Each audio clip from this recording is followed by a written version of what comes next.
Okay, so this is Vampire the Masquerade, London / European Union, EU, 2000, episode number 65, 66, 66. Yeah, that's what I said. I'm not tired at all. No. Good. We can't have that. Yeah. So, presently we have 2 players away, possibly one later. So we will continue with just you guys for now. So would you guys like to do a bit of a recap? Tell us what happened in our previous episode. Off you go, Barry. I knew you'd say that. Nice to have a rest. All right, it happened like this. Philippe, everybody went back to Philippe's place when they left the airbase. Mm-hmm. All the rest of our characters had gone to the mountain. Right. All right, now we went to Philippe's place, and then Philippe went into his private art area and locked the door. Mm-hmm. And then suddenly he found himself leaving through a special entrance that he has anyway and making a phone call. Right, from a phone booth on the street. That is correct. Right. And then what happened? And then he gave somebody a certain amount of information, but he's still got little fragments of the memory of what happened because he has an eidetic memory. Right. Okay. He made the call, made his way back, and he met the doctor. The doctor, seeing that Philippe was not himself, brought him back. Yes. And when they got back, they noticed that through John, that somebody was on the cameras. Right. So they told Philippe to stay inside, and he did so, and the doctor and Sage went outside to gather evidence. Right. Because they suck at gathering evidence. So It's not like he found anything. I will in a minute. All right. So they suck at finding evidence. That doesn't exist. Yeah. So what happened is happened is Philippe ended up coming out anyway. Right. Not through the secret entrance. And he did what he had learnt with the investigators. Right. And on the way in, Philippe happened to catch sight of a blind next door in a window. Yep. And he happened to notice that somebody was looking through some kind of scope. Right.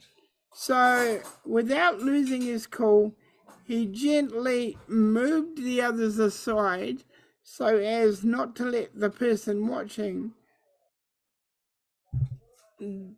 discover that they had noticed him. Right. And he has just told them that there is somebody watching them in that room, and that's where we left it. Bada bing, bada boom, bada bang. That's really well told. You missed the part where Sage orchestrated the entire thing. Okay, and that part too.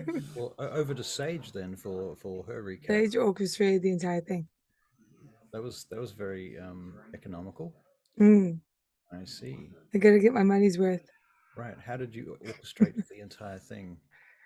By feeding Philippe a story. Right. That was somewhat believable. I forgot that, but well, I guess Philippe didn't know that bit, so that works out. Well, you see, that would have been why I didn't tell it. Yeah. Right. That's what I believe, and I'll stick to it. Fair enough. Okie dokie. So, how would you like to proceed without Luke and Alexis at this point? Shall we have them called away for other duties presently? You're the DM? Well, I'm just interested in knowing what your thoughts are. Yes. Yeah. Yes. Very well. Then that's what happens. So they both receive phone calls and fuck off. Well, Alexei wasn't with us last time, so who knows Right. what he was doing. Right. Okay, well, they're not there, and you're in Philippe's apartment. John is there. Who else might be there? Do we have any other NPCs on hand? No. No, just John. So Philippe and Sage and John in a house. Alright. Sounds kinky. All right. So I should leave so I can sound more kinkier. Philippe's too tired to be kinky. So what you have completely missed is the whole thing at the end with the video camera and what John discovered and showed you on the video camera. He did the boot. Of the sneakers. I did say that. Did you? Yes. Okay. We saw something on the John saw something on the video camera that he turned our attention to. Right, so you saw some boots on the video camera, right? Okay. Okay. Very good. So what are you guys going to do? We didn't get attacked or anything? No. Okay. Good. You go past the house with the blinds and into Philippe's apartment, and what are you going to do?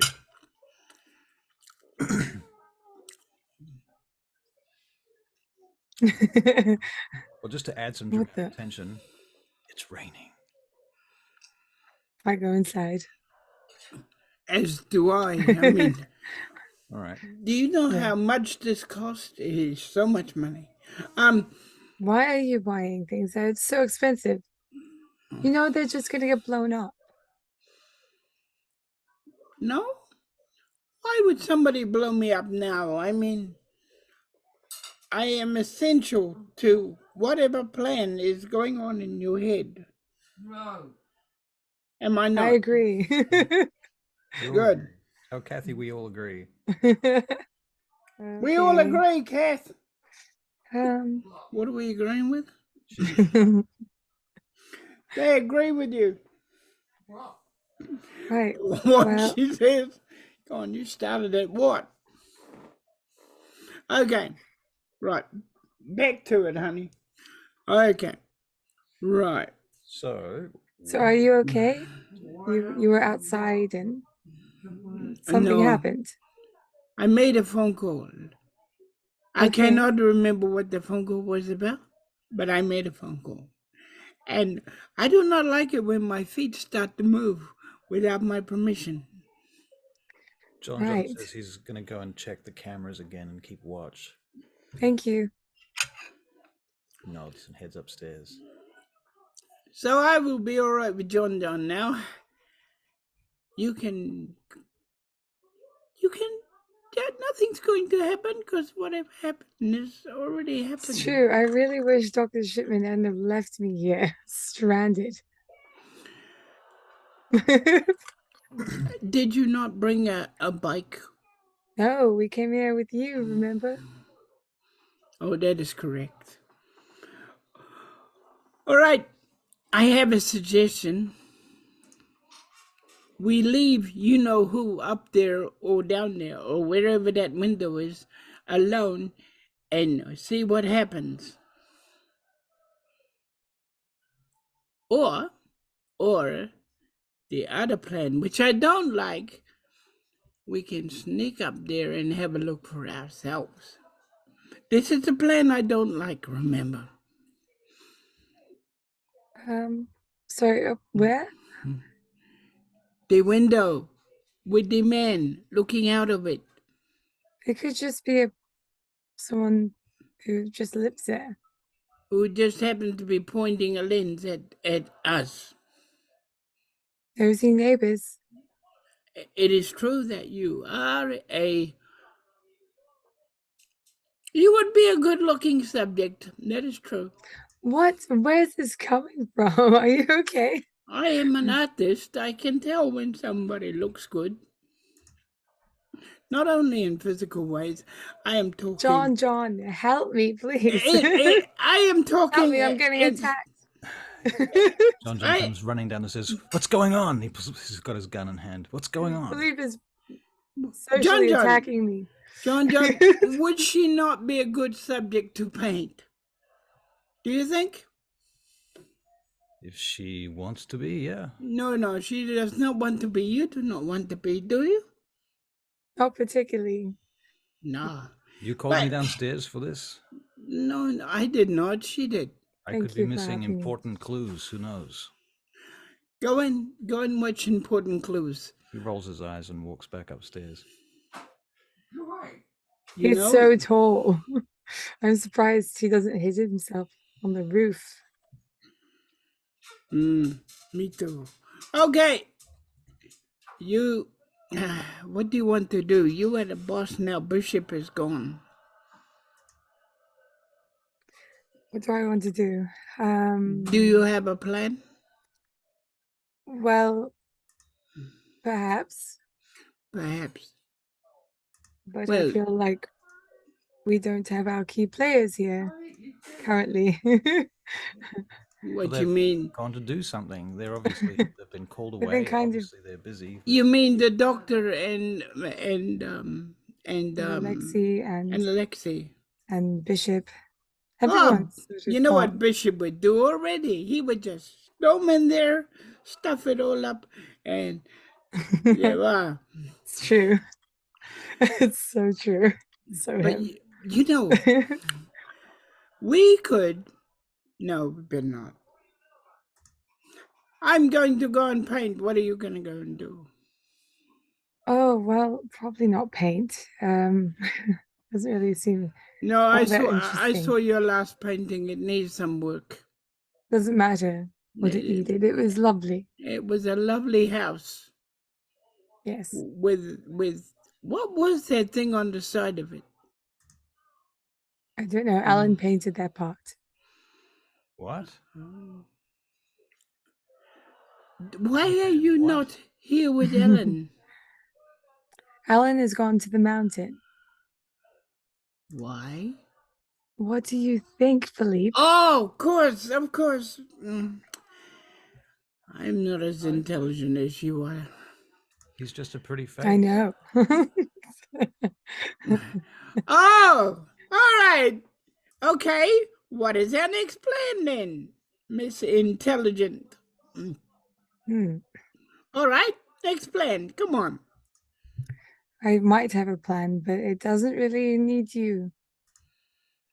It does not need me. No, I was making an album. An album to bring all the Sabbat to the yard. Right. Bring the Sabbat to the yard. Excuse me. What? If the Sabbat are using me at this time, is it a good idea to tell me that?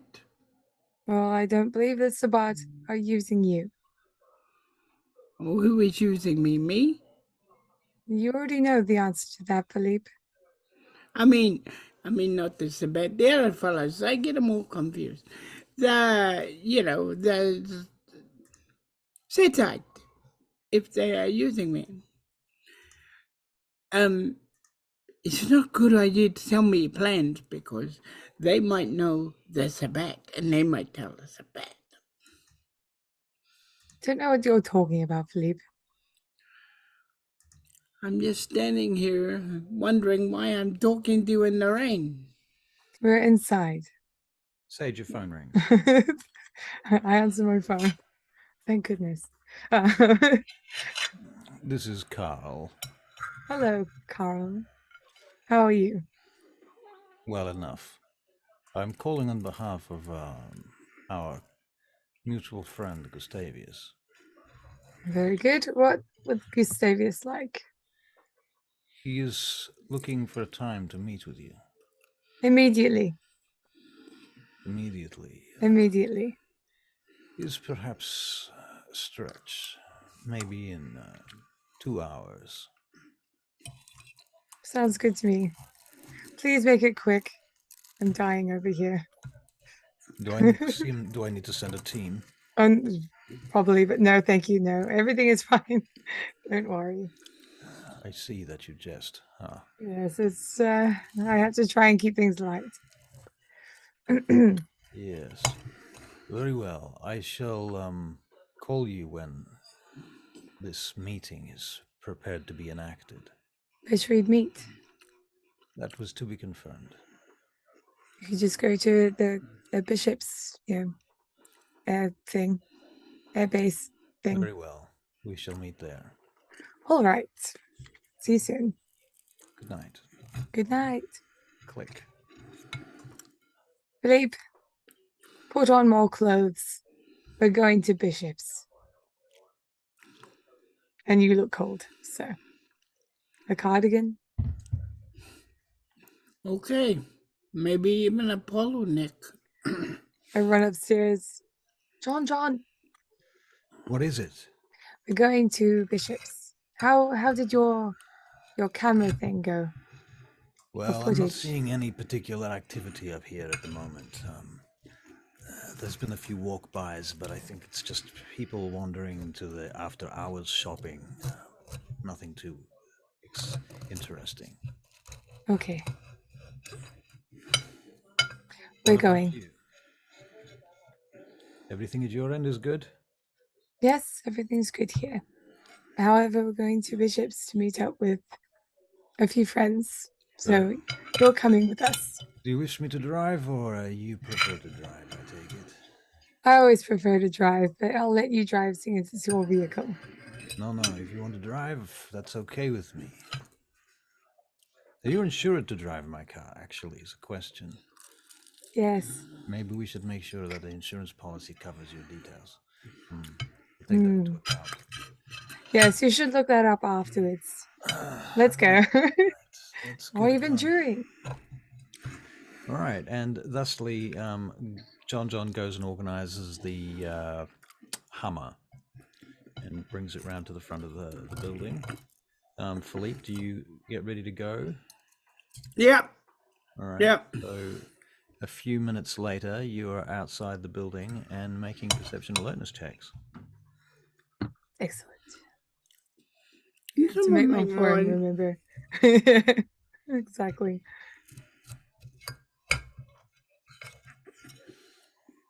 What?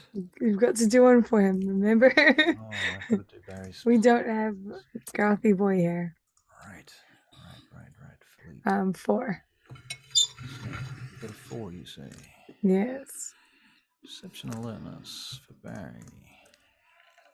I don't know why it makes the dice noise before I've even rolled the dice, but okay. Oh no, that's the cup shaking. I get it now. So Sage got 4 successes and Philippe got 5 successes. Yes. All right. As you come out to get in the Hummer, you see a nondescript white van, not dissimilar to some of the other nondescript white vans that you've seen in the past. Probably 100 meters up the street at the next block, just sitting there. You can see the rain falling through the lights onto the road in front of it.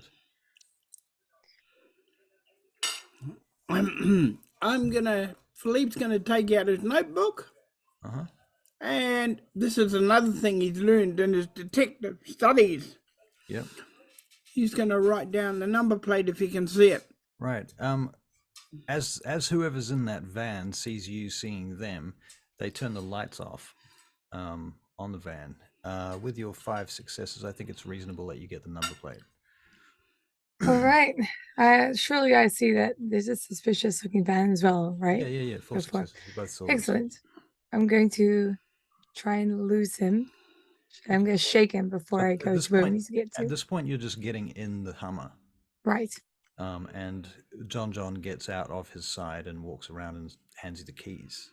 Thank you, John. I'm going to need you to stay somewhere where you can fire potentially. All right. Thank What's you. going on? Are you going to explain this to me? See that white van ahead of us? I'm just going to make a perception check for John. Good idea. Does John have a character sheet right now? No. No? No. No. All right. Well, we're going to make him one shortly.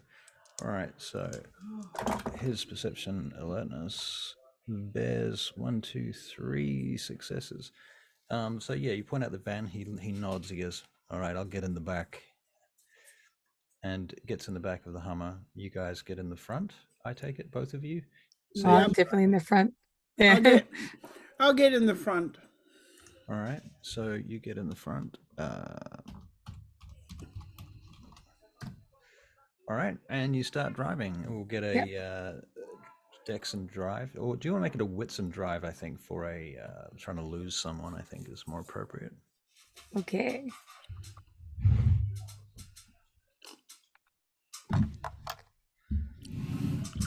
So I've done it wrong. Hold on.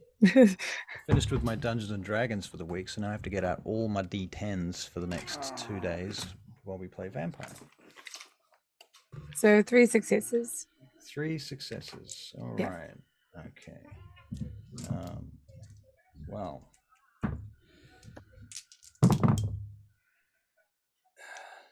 You get to the M1, basically the ring road that goes all the way around London, and when you come onto the M1, you think you've lost them. But about a minute later, you see them moving through traffic, changing lanes, trying to get behind you again. I can't shake them, unfortunately. I might have to try something a little bit more dramatic. There's now the traffic on the M1 right now is the leftovers of people basically trying to make it. That they must be.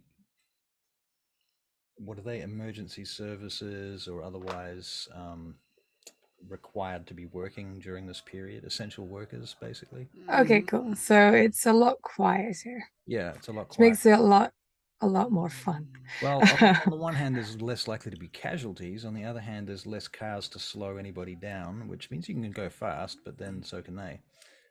Well, my intention is to hop off this this road, this highway, or whatever this is. Yeah. Is it like raised? Yeah. Excellent. Well, parts of it are raised, not all of it, but this part where you are right now is raised. Well, there's often parts where there's like a bit of a break.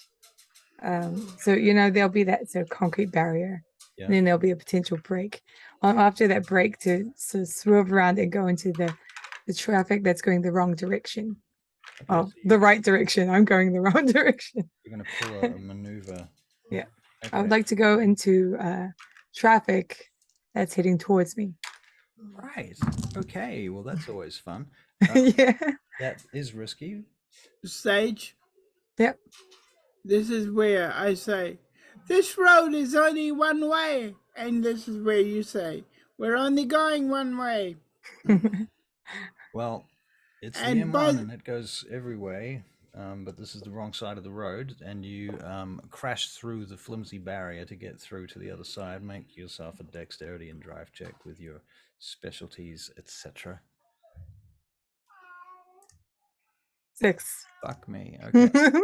So there's a cat. There's a cat in the car. Yeah, the cat's it's not my cat. Leaping around, meowing and jumping from seat to seat and clawing. It's not my cat. I don't know whose cat that is. John, that's my cat. John's in the middle of loading up some kind of assault rifle in the back of the vehicle right now that has a grenade launcher slung underneath it. As the car smashes through the barrier and down to the other side, you realize that the other side of the road is a little bit lower than this side. And you narrowly avoid a truck coming on in your direction. Woof, that goes cruising past you at high speed. Now you're facing about 3 different vehicles coming at you. What are you planning to do? I'm going to stop and put the car in reverse. Well, I'm going to, try and change. Yeah. You're going to do one of those reverse turns. Yeah, I'll do the whole like swivel around so I can go in their direction. Right, going in the direction of the traffic now. Yes, I'm going in the direction of the traffic now. All right, let's make another Dex and Drive check, please. Also, I'd like to find out, like, how are they doing? Well, you can... Philippe, why don't you make we'll make a perception check for Philippe, because I think you're driving and it's hard for you to keep an eye on all of these things at the same time. Very true. So, a bit of a team effort here. Good idea. 7 successes for your drive check. Fuck me. Okay, so you turn around and you're going in the direction of the traffic now, and the Hummer, of course, is well powered, so you have a lot of oomph to get up to speed. Philippe, you make 4 successes on your perception alertness check, and you see the other vehicle drive past in the other direction on the other side of the road. Looking in the rear view mirror, you see them slow down, and then they just continue. They don't try and cross the barrier. They are not trying what you just did. Of course not. Not many people would. Any chance that this might be tracked? Did we? I'm going to find a car park. We'll search this thing. All right. And then we'll get back onto it. Okay, so you pull off the M1 at some point. Now, as you're pulling off the M1, you will notice that there are flashing lights in the distance behind you. Interesting. All right. Oh, right. You guys don't have the things. I do. You're now on the main, on a new road, just a surface road. Okay, I'm going to find like a very small alleyway. All right. England's full of them. Okay, cool. I'm surprised that more people don't get away with things. Where's the M1? I'm sorry, it's not the M1, it's the M25, I think. Anyway, in any case, it's the main ring road that goes, M25. Okay. Okay, and you have gotten off at a place called South Ockenden. Up ahead is an on-ramp to the A13, which either leads into the city or away from it. And you can turn left to North Stifford. Yes, or Aveley. We'll go Stifford because I'm a child. All right. And you see ahead there's a sign that says IKEA up ahead. Let's not go there. I know what happens at IKEAs. Right. Okay, so heading on along the A3 then towards Stifford.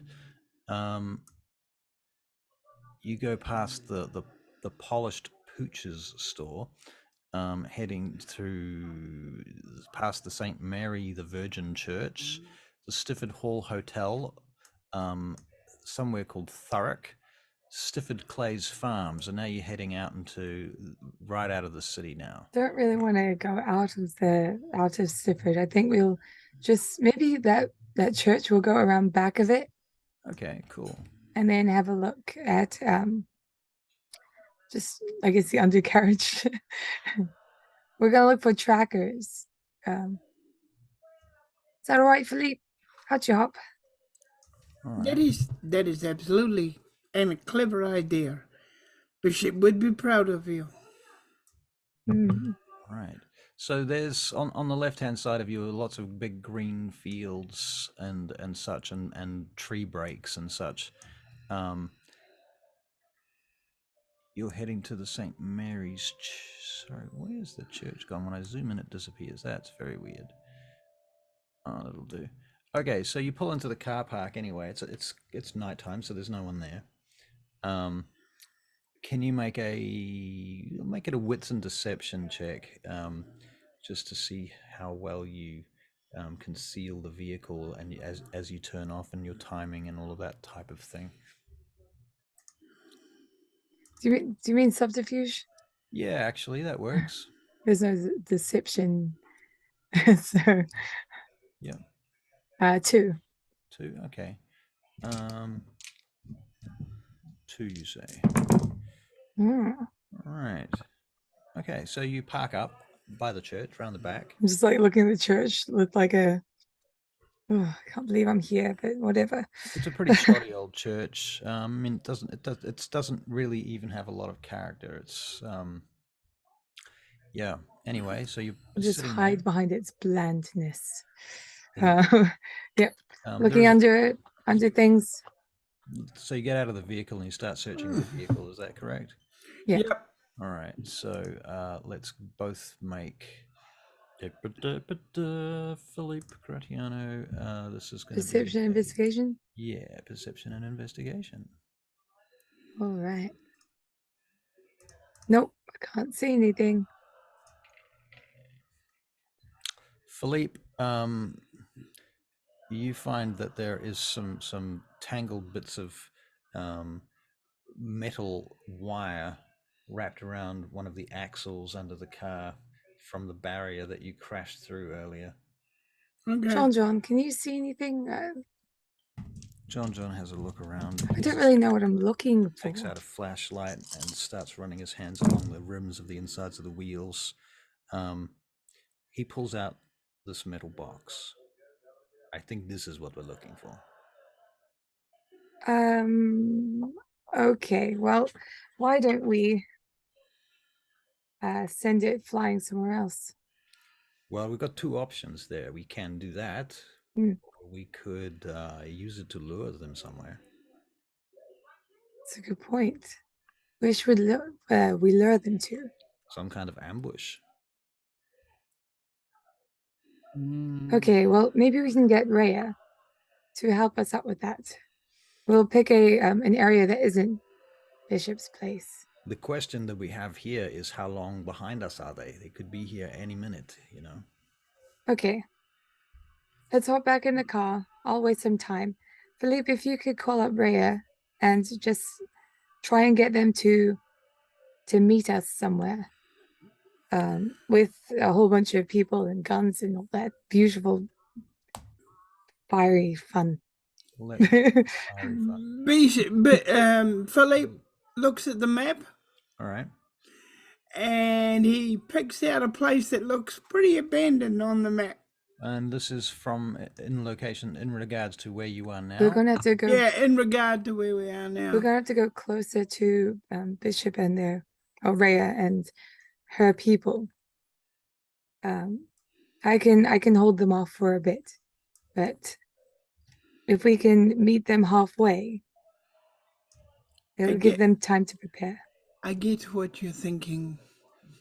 Oh, okay. Sorry. Yes. I often wonder if you do. It's like that sometimes with me, I know. But, this time, I get what you're thinking. Okay, so you call up Rhea, do you?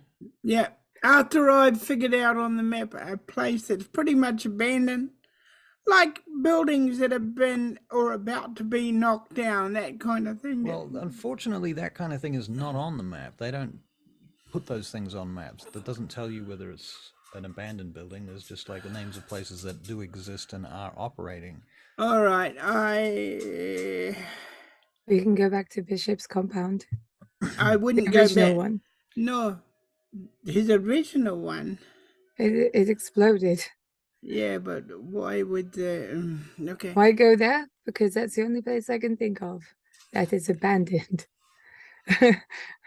And like you know for sure, no one's really going to be there because it's all broken and shit.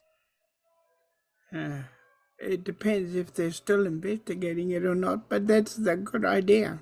How long has it been? Okay, let's go. Let's make another perception check. Okay. All right. Philippe Gratiano.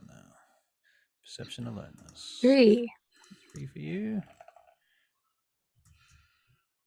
And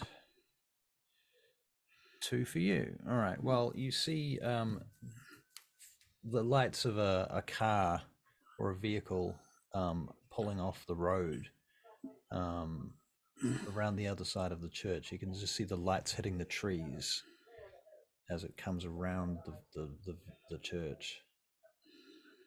All right, let's go. Right. You say let's go. What are you doing? I'm starting the car. All right, you start the vehicle and so you head and around I start the church, driving back towards the road. Yep, back towards the road, towards towards London. All right, as you start heading back towards the road, the white van comes careening out of the driveway and smashes sideways into your vehicle. Unless I can vehicular dodge it. You can try. This is. We knew that it was coming around. You did. Dex and athletics. Dex athletics. Oof. All right. Well, you can make it Dex and drive. Why not? Okay. But to be fair, I mean, they were readying this for you. To be fair, we saw them. We knew they were here. I prefer my original one. Right. Well, the bad news is I rolled 2 10s and 2 9s and a 2 on their check. So yeah, they hit you. Yeah, they do. And the van crunches up at the front, and all the glass on the front breaks. The side of your vehicle is a much more solid vehicle. It's a fucking Hummer. So mostly it spins the Hummer about 45 degrees in the dirt, because this is a muddy road that goes back behind this old church. And at that point, you hear the door of the van open, and dim figures getting out. I'm going to bring out my wolf claws. All right. And I'm going to trank it out. All right, so you're going to jump out of the Hummer? Yep. Okay, so you jump out of the Hummer on the... So which side are you on? You're on the... Driver's side. On the left, Our side? Right, so you're on the left... Wait. You're on the right-hand side of the car and the left-hand side of the road. Okay, cool. All right, so you get out your side of the car. That's the side opposite where the van hit. Okay. Philippe, you're on the side where the van did hit. Of course I am. Of course you are. So your door's not going to open. No. All right, so what are you going to do? My window's open, though. I pop out a gun and open fire on them. Okay, so the van is smashed frontways into the side where you are. Yes. So you're going to open the window and start firing into the van, down through the front of the van. Is that right? Yep. Okay. As you do that, you were going to make a Dex and Firearms check for Philippe. With, I'll use my heightened senses so I can see. Okay. The bangs are extremely loud and distracting and hurt your ears. Okay, all right. Dex and Firearms. I mean, you can do it, and I'm not going to stop you, but it's not fun or pleasant is mostly what I'm getting at. Okay. It will basically, you won't be able to hear anything for another minute. You get 3 successes with your Dex and Firearms check. You think you hit somebody in the van. Okay. You hear somebody cry out, and you see some movement that occurs at the moment you pull the trigger. So you think you might have hit someone and knocked them down or something like that. Okay. But then you see the flashing of automatic weapons as assault rifles are basically panning across the side of this vehicle that you're in right now. Now you realize that there are a number of figures who have gotten out of the back of the van in some kind of SWAT type uniform, and they are plastering the van. All right. Sage, you're out of the vehicle with wolf claws. Yep. I'm going to what will I do? I'm going to run up to one. Okay. And I'm going to... So you're running up to somebody that's holding an assault rifle and is firing it in your direction. Yeah. Yep. Okay. I'm going to start dodging. Right. So you need to make a dodge. Yep. 6. Fuck.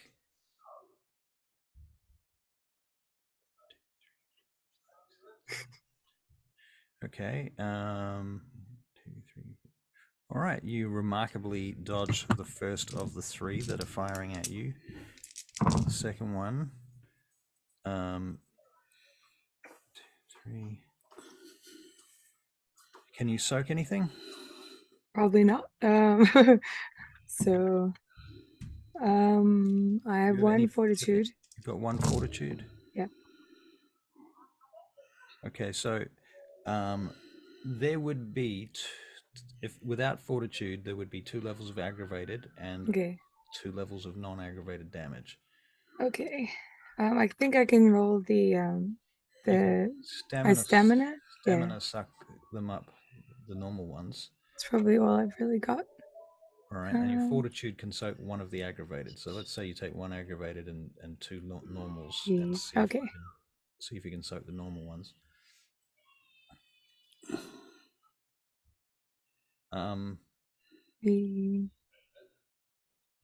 So no. No successes. Okay, so you take 2 levels of non-aggravated, 1 level of aggravated, and suffer the appropriate dice penalties. Okay. Can you make another perception check, everybody? 3. 3. Okay. Perception alertness for Philippe is going to be 3. So you both hear this sound that sounds like.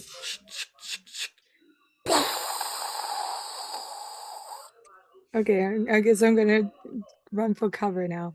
I don't think there's much I could do here without a gun or anything. Right. Where do you run for cover? There's the church behind you. There's trees to the side of the road. There's a ditch between the road and the trees. Ooh. And there's the Hummer itself, which is largely bulletproof, to be fair. It has bulletproof glass, bulletproof reinforced panels inside the doors of it. Yeah, I think that shit.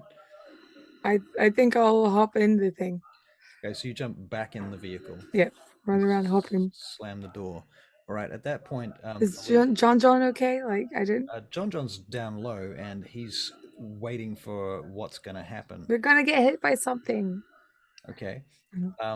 At that point, with your 3 successes on your perception checks, you see in the reflections of the glass and the mirrors, you see a silhouetted figure with a ski mask, like a black ski mask on, and some sort of black outfit, covering their whole body with gloves, holding some kind of device that has a tank on their back, and you see this flame go out of the nozzle. I don't have any weapons on me. John, do you have anything? Yeah, he opens up a drawer in the back of the Hummer, and starts handing you guns. He's like, "Okay, we've got Glocks, we've got Berettas, we've got a shotgun under the chair. You can use this if you want, the M16. No, thank you. Just a small one over here." I just take a couple of Glocks. Philippe says, "Throw me the shotgun." He throws you the shotgun. Now, at that point, what you now realize is a flamethrower. Yeah. It's the side of your car. And this sprays it with an adhesive, nasty fuel. You gotta get out of here. It's too fucking hot. This whole side of the Hummer is now on fire. You are going to make Rostrek checks, which is self-control. And I think because of the amount of fire on the outside, whilst it's not touching you, it's very close to you, and you can see a lot of it. -1 success. Sage, you totally freak out. Well, of course I'm freaking out. I don't think I can do this. All right. And Philippe, your self-control is 4.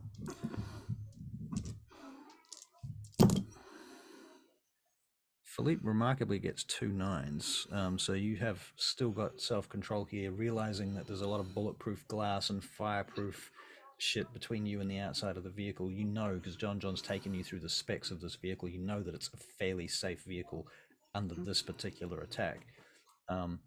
So you don't freak out. But Sage, on the other hand, literally frenzies. Rips the door open and I'm assuming this is again on the other side of the vehicle. I'm not strong, so I don't think I could rip it open. Well, yeah, but you're frenzying. You don't take penalties while you frenzy. Well, that's cool, but I don't gain anything. I'm not saying you rip it off. I'm like, you throw it open. More to the point. Okay. You throw the door open and leap out of the vehicle and start running for the trees. As fast as you can, pumping blood into strength and dexterity, as much of that as you can within the next 2 rounds. While you're doing that, you're going to make a dex and dodge check.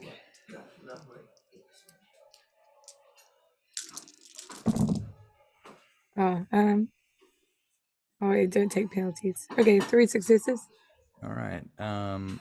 You do not take any significant damage from the first round of gunfire that goes in your direction, and the second round you take 3 levels of non-aggravated damage. Thank you. Which you can again try and soak if you want.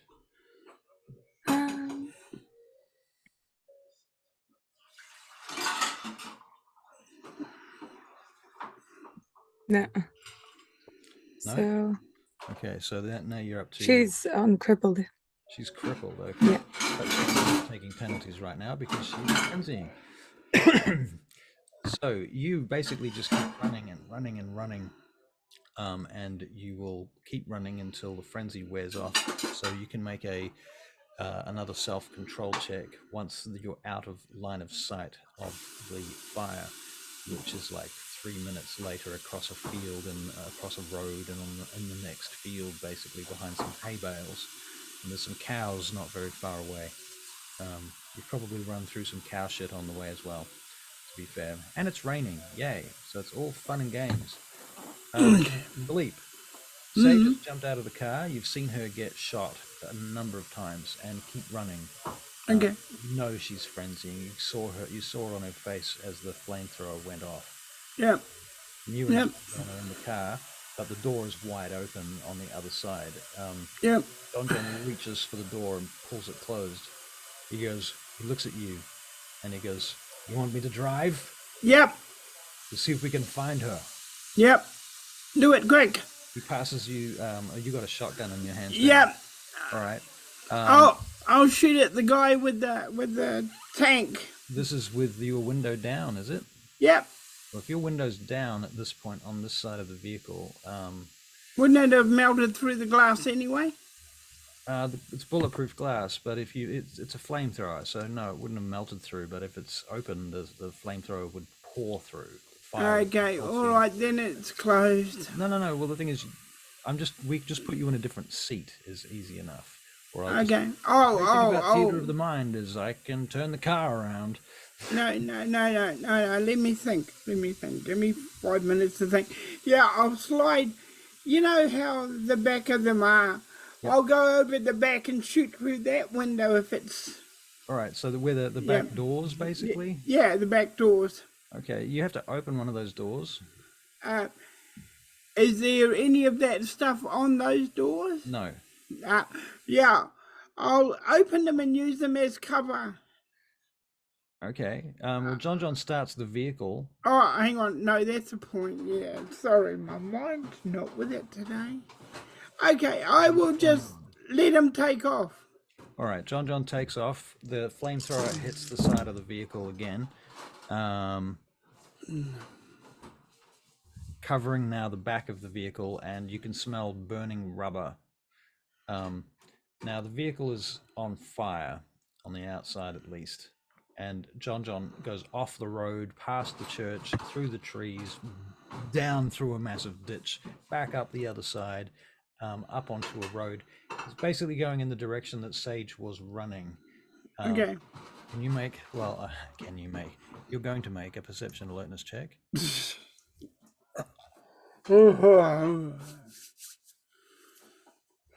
3 successes. Okay, well, you see that the guys with the assault rifles are running after you, and they're firing, and then they stop for a minute. You suspect they're reloading their rifles.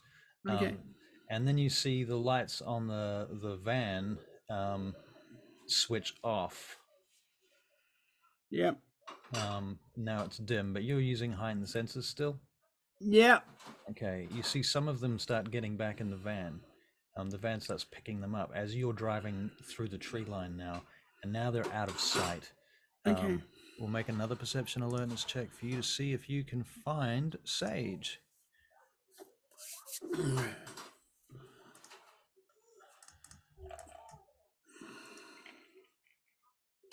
Two successes.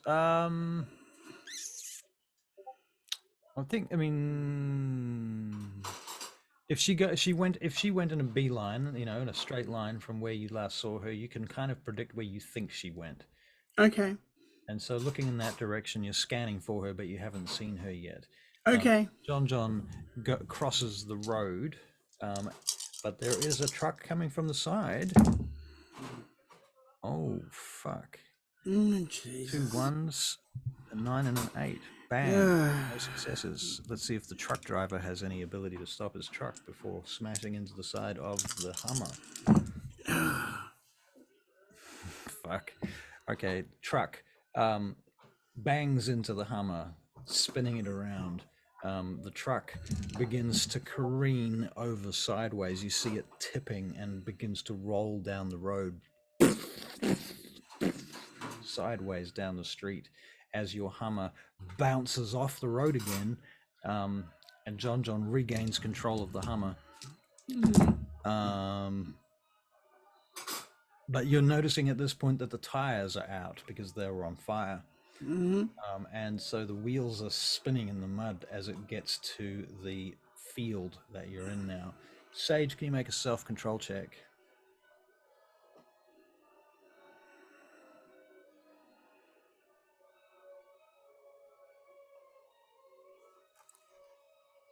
Nope. No? Okay, very well. You're eating a cow now. Could I be eating it the way I normally would? What do you mean? Siphoning it with my power. I don't know that you would do that in a rage, in a frenzy. I think you just leap on it and start sucking its blood. Well, at least I get something out of this. How much do I get out of this? Well, you could get up to about 3 blood points by the time anyone gets near you, I suspect. And that's assuming that you kill the cow, and given that its blood is only worth, 1 of the 2, right? I think. I thought like 2 is a dog. 2, as in that you get 1 blood point for every 2 points that you drink, because it's an animal. I'll just put it up by 2. Okay. Okay, that's fine. It doesn't really matter. Doesn't really matter, she says. It's just cow blood. You say that now. All right. And I had a pretty full tank. Okay, yeah, fair enough. You had a full tank. Well, are you spending any blood on healing? No. Well, I'm not really in the right mind to be thinking about these sort of things. Right, fair enough. You're still frenzying right now. Yeah. Okay. Okay. Very well. So, Philippe, you are seeing, you can see in the dim light with your heightened senses, these individuals crossing the road now. They couldn't get the van over the road through the trees and what have you, so they leave it there and they get out. And now they're creeping across the road. John's trying to get the vehicle out of the mud, and the wheels are just spinning. He's panicking a little bit. Give it up. Change the tires, man. Give it up. They're on their way. Fuck. There, look. All right. He hands you a couple of grenades. Yep. Here, use these. Okay. He lets them get a little bit closer. All right. And you're hiding behind the vehicle? Yep. All right. And then he throws them. All right. Both of them together? No. One after the other. All right. And in the same place, or it spreads them a bit. Okay. I'm going to make a stealth check for them to see how well they are concealing themselves, and that will help me determine. Well, they think they're doing pretty well because they're moving as if it was dark, but they don't realize that you have, heightened senses. Yeah, I get it. So they look like they're creeping along, and they're low and what have you, and they're sneaking through the trees and the grass and what have you. Now they're in the mud into the field now. Yeah, they're still keeping low, but you can see them pretty clearly. So we're going to make a Dex and Athletics for you to try and drop this grenade right in the middle of their group.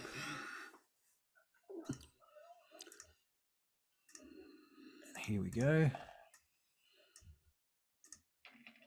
John will have been training me and stuff. So.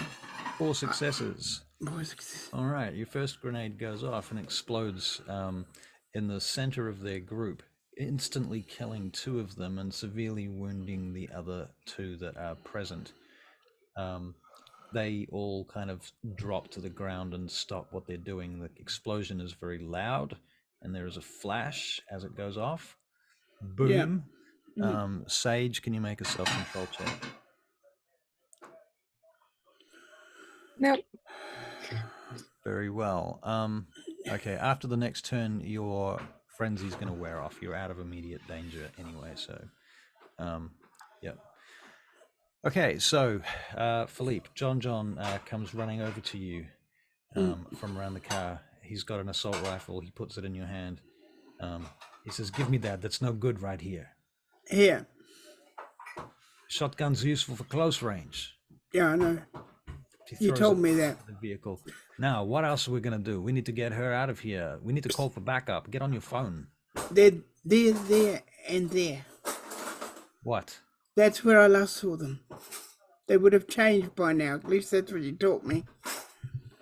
John fires off a few rounds in the direction of where you said.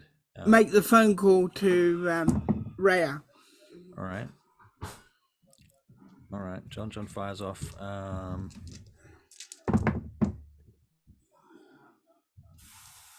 One of the gunmen fires back, but this time not with a rifle, but with a handgun, by the sounds of it. And he hits John in the leg. John pulls himself back around the side of the vehicle. Fuck! Okay, and Sage, you come out of your frenzy. You're standing over a dead cow and you're covered in blood. You've got some pretty nasty wounds now that you're now beginning to feel. Right. I'm going to heal them as I try and find somewhere to just go. Somewhere to go? Yeah, somewhere with water, probably. Well, looking around, you can make a perception check.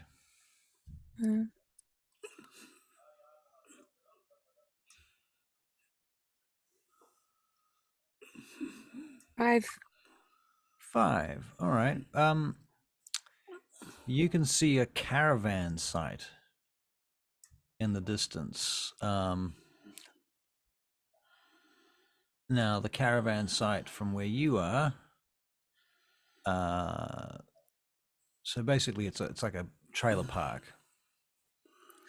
And there's a kind of like not exactly a river, but a long, big pond. It's not very deep. It's got a lot of murky looking water in it from where you can see. There's reeds around it. There's a bit of a ridge along one side. On the other side of it is an actual flowing stream lined with massive power pylons. I won't die though, right? It's just well, the power pylons. It's all good. I mean, you'd have to knock them over or something and wrap yourself in the power lines. Right. Okay. Very good. I'm not going to do that. Right. I'll go to the stream. All right. So you're moving down towards the stream. Okay. So this is about 200 meters away from the caravan park. That's further up. All right, Philippe, we're going to make a perception check to see if you can see where Sage is right now.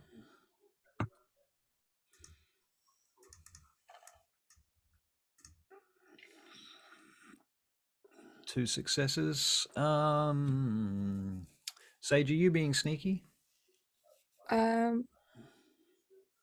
If I could see someone, probably. Well, you've heard grenades going off and you've heard firearms going off and they're still going off and they're only probably less than 50 meters from where you are. Then yes. Okay. For sure. Make a stealth check, please. Dex and There's stealth. no way I ain't going to be stealthy if that's happening. Bearing in mind your penalties for stealth right now. Oh, right, yeah. Sorry, I'll try again. So -1.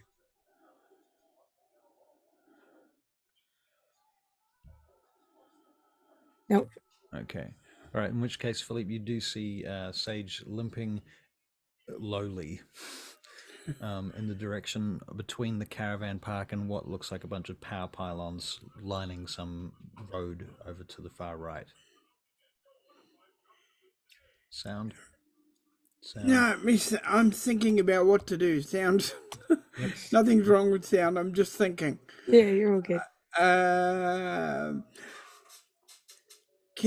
If he was, nah, she wouldn't hear him from this distance. He'd have to be loud, wouldn't he? If he, You would have to be very loud, yeah. okay. How far is she from him? Now she's probably 100 meters. 100 meters. Can he throw us?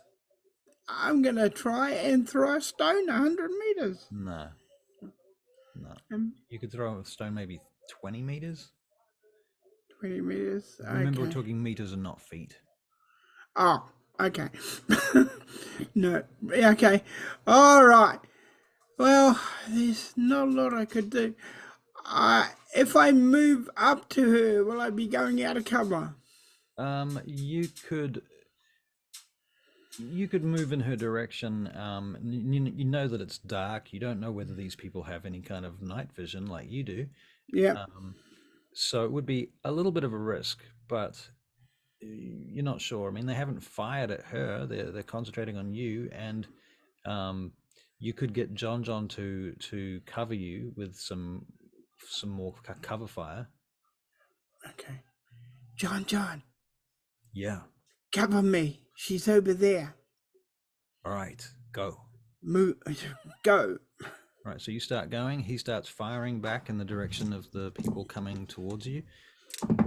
And of course, I'm trying to keep my eye on her, but... And you're being stealthy?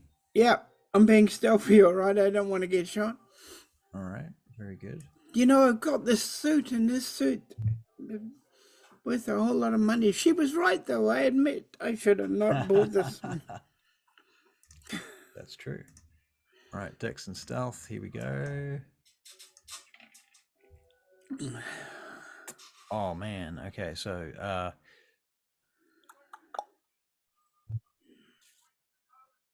that's a -1 on that. How is it that you are so unsuccessful at stealthing?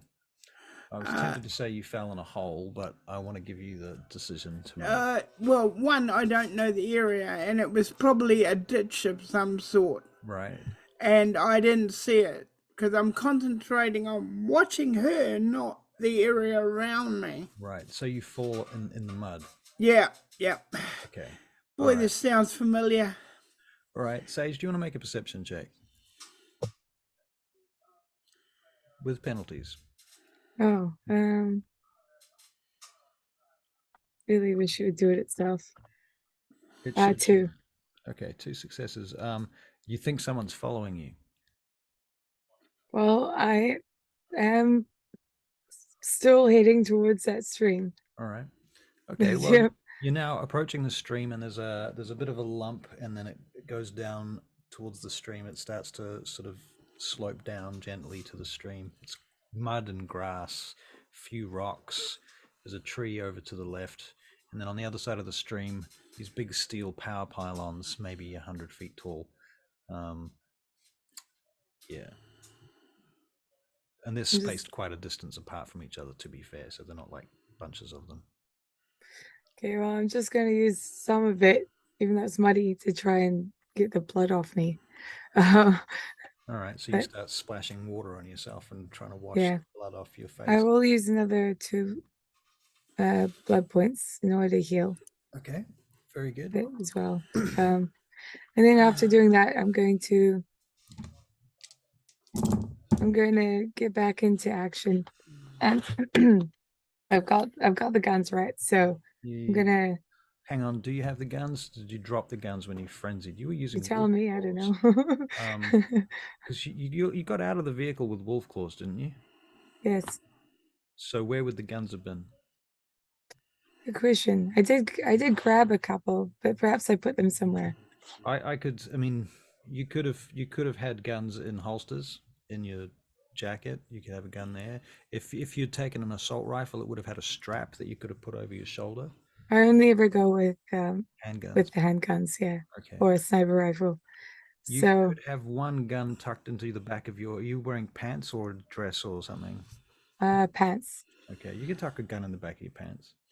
Okay, I'm gonna roll to see if I actually kept it though. You could also have it in a pocket, feasibly. So yeah, roll to see if you kept it. You might have dropped it in the frenzy. It would make a lot of sense for you to have dropped it. I kept it. You kept it? With a 10. Yeah. All right. All right. I'm gonna start stealthing around and firing off at people. All right. So you can make a stealth check. I suppose. Make a stealth check, then make a perception check. If you fail the perception check, you're going to shoot at Philippe. Stealth doesn't work. Okay, so you're Perception. sucking at stealth. Okay, so Philippe, you get up to your back up onto your feet. You hear more gunfire from where John's position is behind you. Yeah. And you start running across the.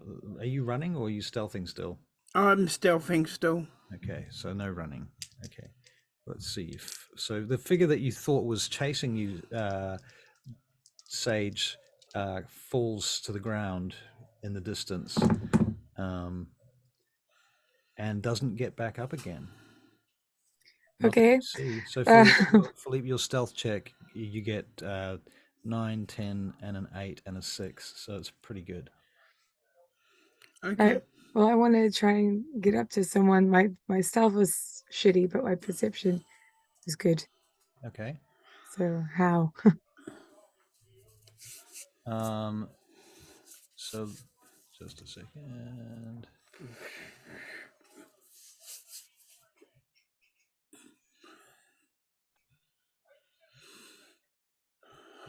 Ooh, actually, Philippe has another dice for that. Oh, fuck, okay. So 2 10s, a 9, and an 8, and a 6 for your stealth check, Philippe. You're now very, very... Once you fell on the ground, you realize this is much more stealthy. Okay. You're like, fuck it, I'm already covered in mud. I might as well keep going like this. Yeah, use it. All right, yep, so you use it. Cool. Okay, so back to you, Sage. Now, what did you say? You got 4... Was it -1 was the stealth, so you failed that badly. Yeah. But 4 successes on the perception check? Yes. Okay. Sadly, still can't see Philippe, but you are able to see in the distance. You can see what is the wrecked Hummer getting shot up in the distance, and John firing an assault rifle over the bonnet. Okay. I'm not really after Philippe or anything. I'm after the bad guys.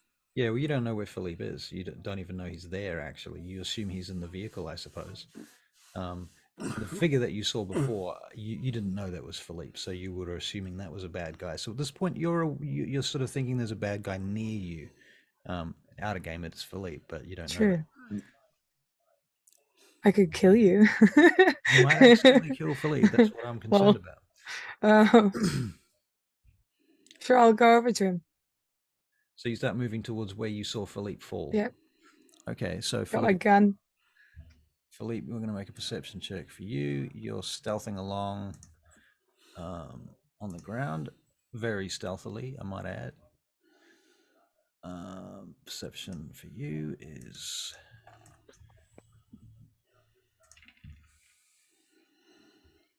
5 successes. Okay, Philippe, you locate her, and she's standing in the field with a handgun out, pointing it around, scanning, looking for a target. I think at this point I'll have red eyes on. Red eyes on? Oh, no, that's not going to help me. Actually, that would make sense for why I keep getting such shitty dice rolls with my stealth. Fuck it, I'll do it. Okay, so you've got Gleam of Red Eyes on. It just makes sense. All right, well, Philippe, you're now close enough to her to call out to her without alerting anybody too far away. Sage, it's me, Philippe. I go to cock my gun. You spin in the direction of the sound. All right, and she cocks the gun. What do you do, Philippe? It's me, Dopey. I know, you idiot. I walk past him. You see another large explosion happen in the distance from a grenade. Wait, what? Where's... This time it's the Hummer, but John's nowhere to be seen. Why did you leave John? Because I came looking for you. Who cares about me? I can deal with myself. I can handle my own shit. Oh, John's a human. What's wrong with you? We needed your help. I'm going to run back to John. Well, as I said, John can't be seen, but the Hummer has just exploded. But you did say I saw that sort of area. You saw John firing over the bonnet of the thing a few minutes ago, and then you were talking to Philippe, and then when you look back towards this thing because there was an explosion, you don't see John. So I'm gonna go in that direction. so you Not. start moving towards the Hummer and the explosion. Yep. Okay. Knowing full well I could roll strike again. Right. Okay. So you're heading in that direction. Philippe, what are you doing? Philippe's thinking John is good at what he does. He has a lot of faith in John. So he's gonna go hunting for something to shoot at because he knows Sage has gone that way. Right. And he knows John can look after himself and is quite capable. Okay, so what are you looking for? That any of the guys, any of the enemy. Okay, well, the last you saw, there were about between 4 and 6 of them. You're not 100% sure how many stayed in their van. Okay. But 4 of them came out of the van and crossed the road and followed you into the next field on the other side of the road after the truck crash. Okay. Right? And you can still see the truck crash in the distance further up the road. Yeah. And you can see flashing lights coming down the street from that direction. You threw a grenade, which took out 2 of them for sure, and probably injured the other 2 that were there. Those 2 may or may not have died or been incapacitated, you don't know. But in fact, you do know at least one of them must have survived because they've been making small arms fire back at John, who's been hiding behind the Hummer. Yeah. At this point, you can't see anybody. No figures. The only figure you can see is Sage, and she's moving towards the Hummer. I'll go back with Sage.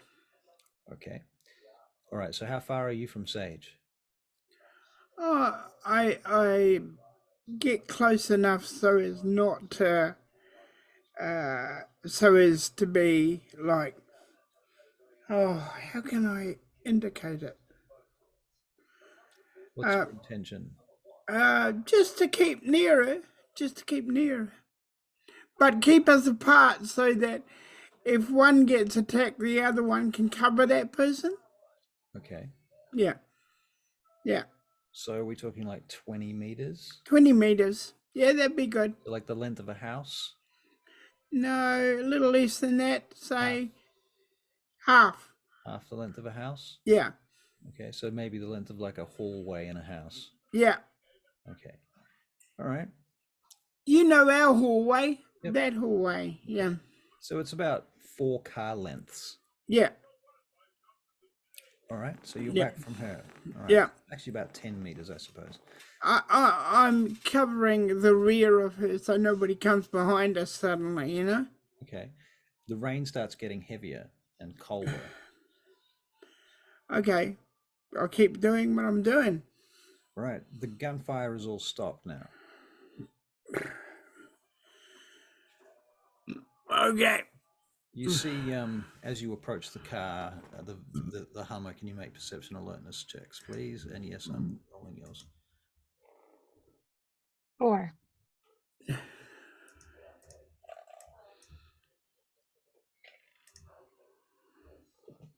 And Philippe -1. Why is Philippe at -1 on a perception check in this particular instance? Because he's concentrating on the rear and not looking where, you know, where the situation. Okay. Yeah, he's checking behind. All right, so Sage, with 4 successes, you can hear the sound of somebody panting, as if they're in pain. You can see the Hummer is now burnt out, but the inside of it is still on fire. The upholstery and what have you is burning. The tires are completely burnt off. It's sort of half sunk in the mud and it's on an angle. Where's the panting coming from? It's coming around from the front of it, just out of view from where you are. I'll walk around the front of it. Okay, you see John there.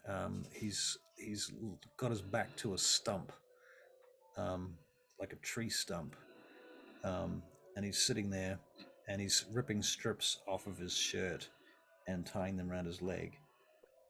Are there any more? don't think so. But there's going to be cops and all sorts of shit here soon, I imagine. And if they have radio telephones or something, I mean, their van is parked back there, so there could be more of them back there. The van is on the other side of the trees, on the other side of that road. Philippe's coming. I'll be back, and I'll run over to the van. Okay, so you're going to head to the road.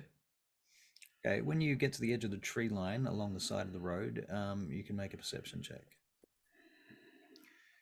While she's doing that, Philippe, you approach John. John's injured. I will tend to John. All right, so in a classical way. All right. Yeah. Very good. You help him heal up. Yeah. That's going to take a scene.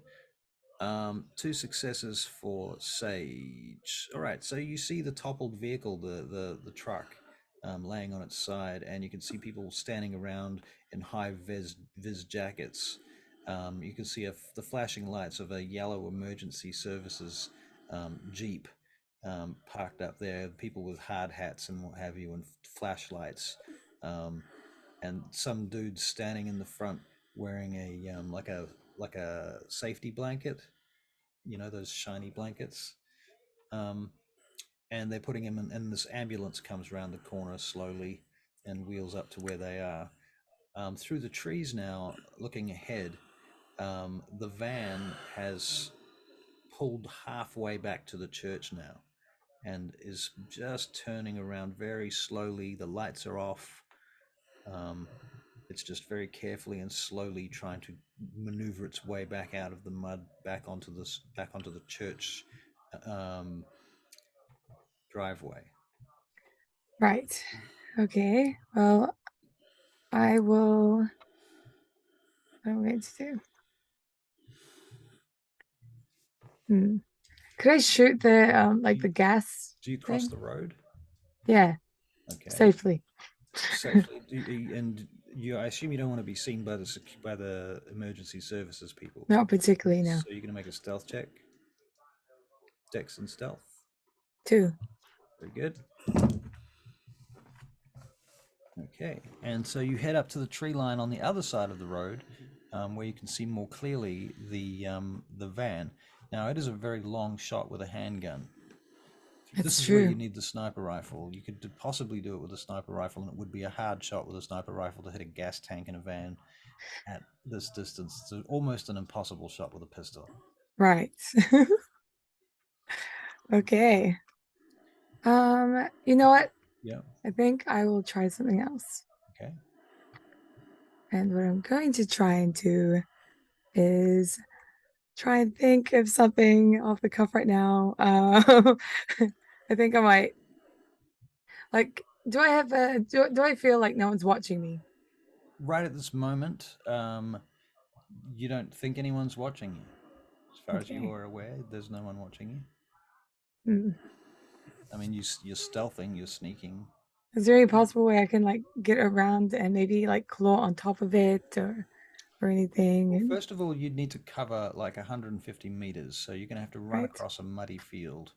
And as you're running across that field, if you go straight towards the vehicle, which is turning and getting onto the road, so it's about to pick up a lot of speed, if you could make that distance, they might see you coming. If you went along the roadway, past the security, past the emergency services people, and you might be able to avoid them too, because you might be able to sneak past them along the tree line off the road. Depending on which way they turn when they come out of the driveway, they may have to go past you.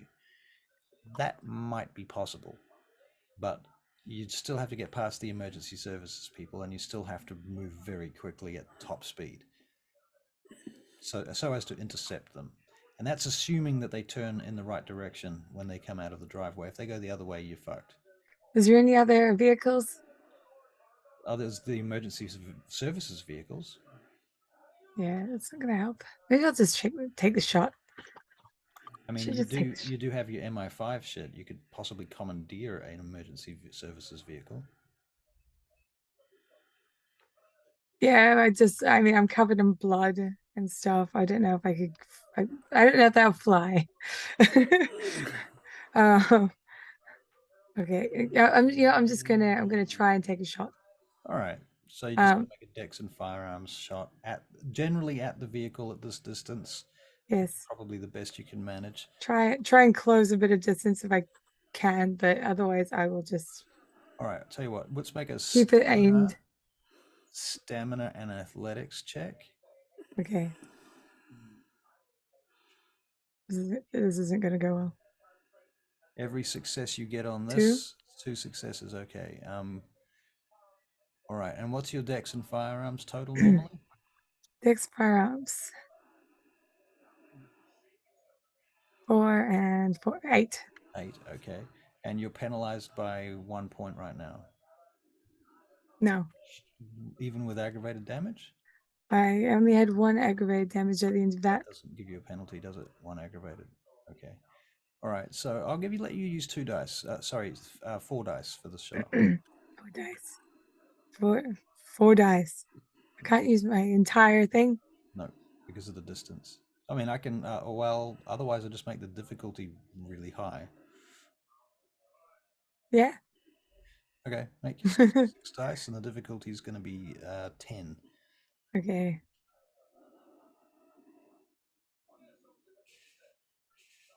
Just the one. Just the one. Okay. Well, you think you might have clanked the side of the vehicle. You certainly made a noise firing off a handgun. So you start hearing shouting coming from the emergency services area where the truck is. The van turns around. I'll let you take another shot. Sure. No. The gun jams.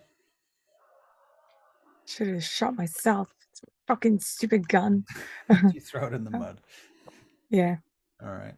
Fair enough. And the van drives off. And it drives past the emergency services vehicles, heading back towards London. Philippe, you have recovered John, but I will say that you probably need to drag him away from that van, the Jeep that you brought, the Hummer, because that's on fire. Yeah, I know. I'll help him get away from there. All right. And what do you guys do now? Basically, I'm getting on my phone. All right. Who are you calling? Raya? I'm calling Raya. Philippe, what's going on? We've been hit. Where are you? We are at John. Where would you say we were? He says, "Tell her to check the responder on the fucking car, man." The responder on the car. Check it. It'll tell you where we are. All right. Okay. I'm gonna send a team to you right now. All right. I'll be there. Okay. I'll be coming. Is that all we need to know? There is a church. It's about, and I tell her how many meters it is away. Mm-hmm. I'll meet you there. Okay, we'll meet you at the church. Very okay, well. And look out for enemies. Of course. Okay, sorry. Click. Teaching my mother to suck eggs. Yeah. John climbs up, holding his hand on his shoulder, gets back on his legs, using his assault rifle as a crutch, and starts limping towards the road. Sage, what are you doing?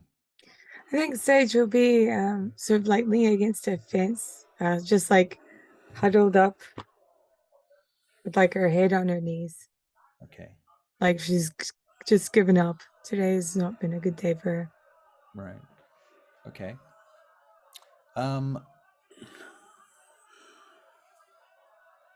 Sage, can you make a slightly retrospective perception alertness check?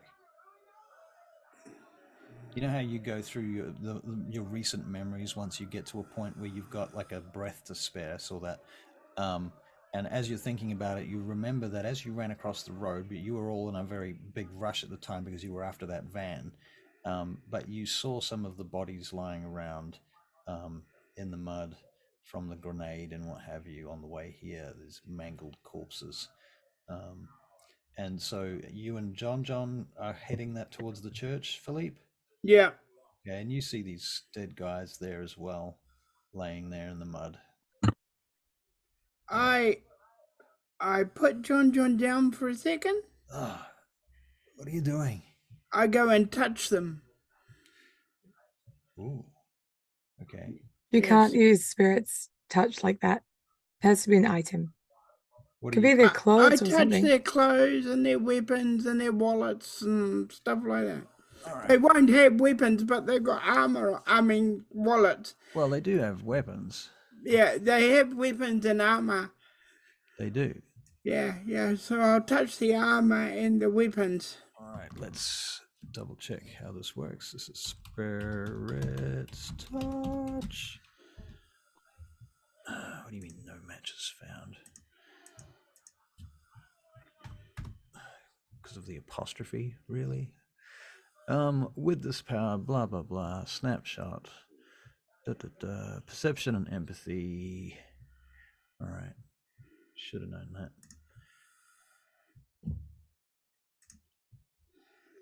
Philippe, perception and empathy. Empathy. Here we go.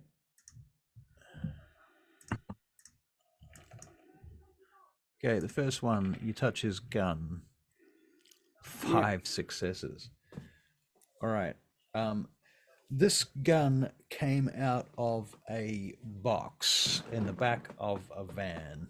The box was a painted wooden box, and on the outside of it, it has an ornamental cross engraved on the side of it. The gun itself also has this ornamental cross, and that was last used. You see visions of the guy holding the gun, loading it, cocking it, and what have you, in some kind of underground shooting range, like a firing range. And what you see is at the end of the firing range, you see these wooden targets set up, these black wooden targets, like silhouettes set up at the end of the firing range. But these wooden targets have got painted on vampire teeth. Do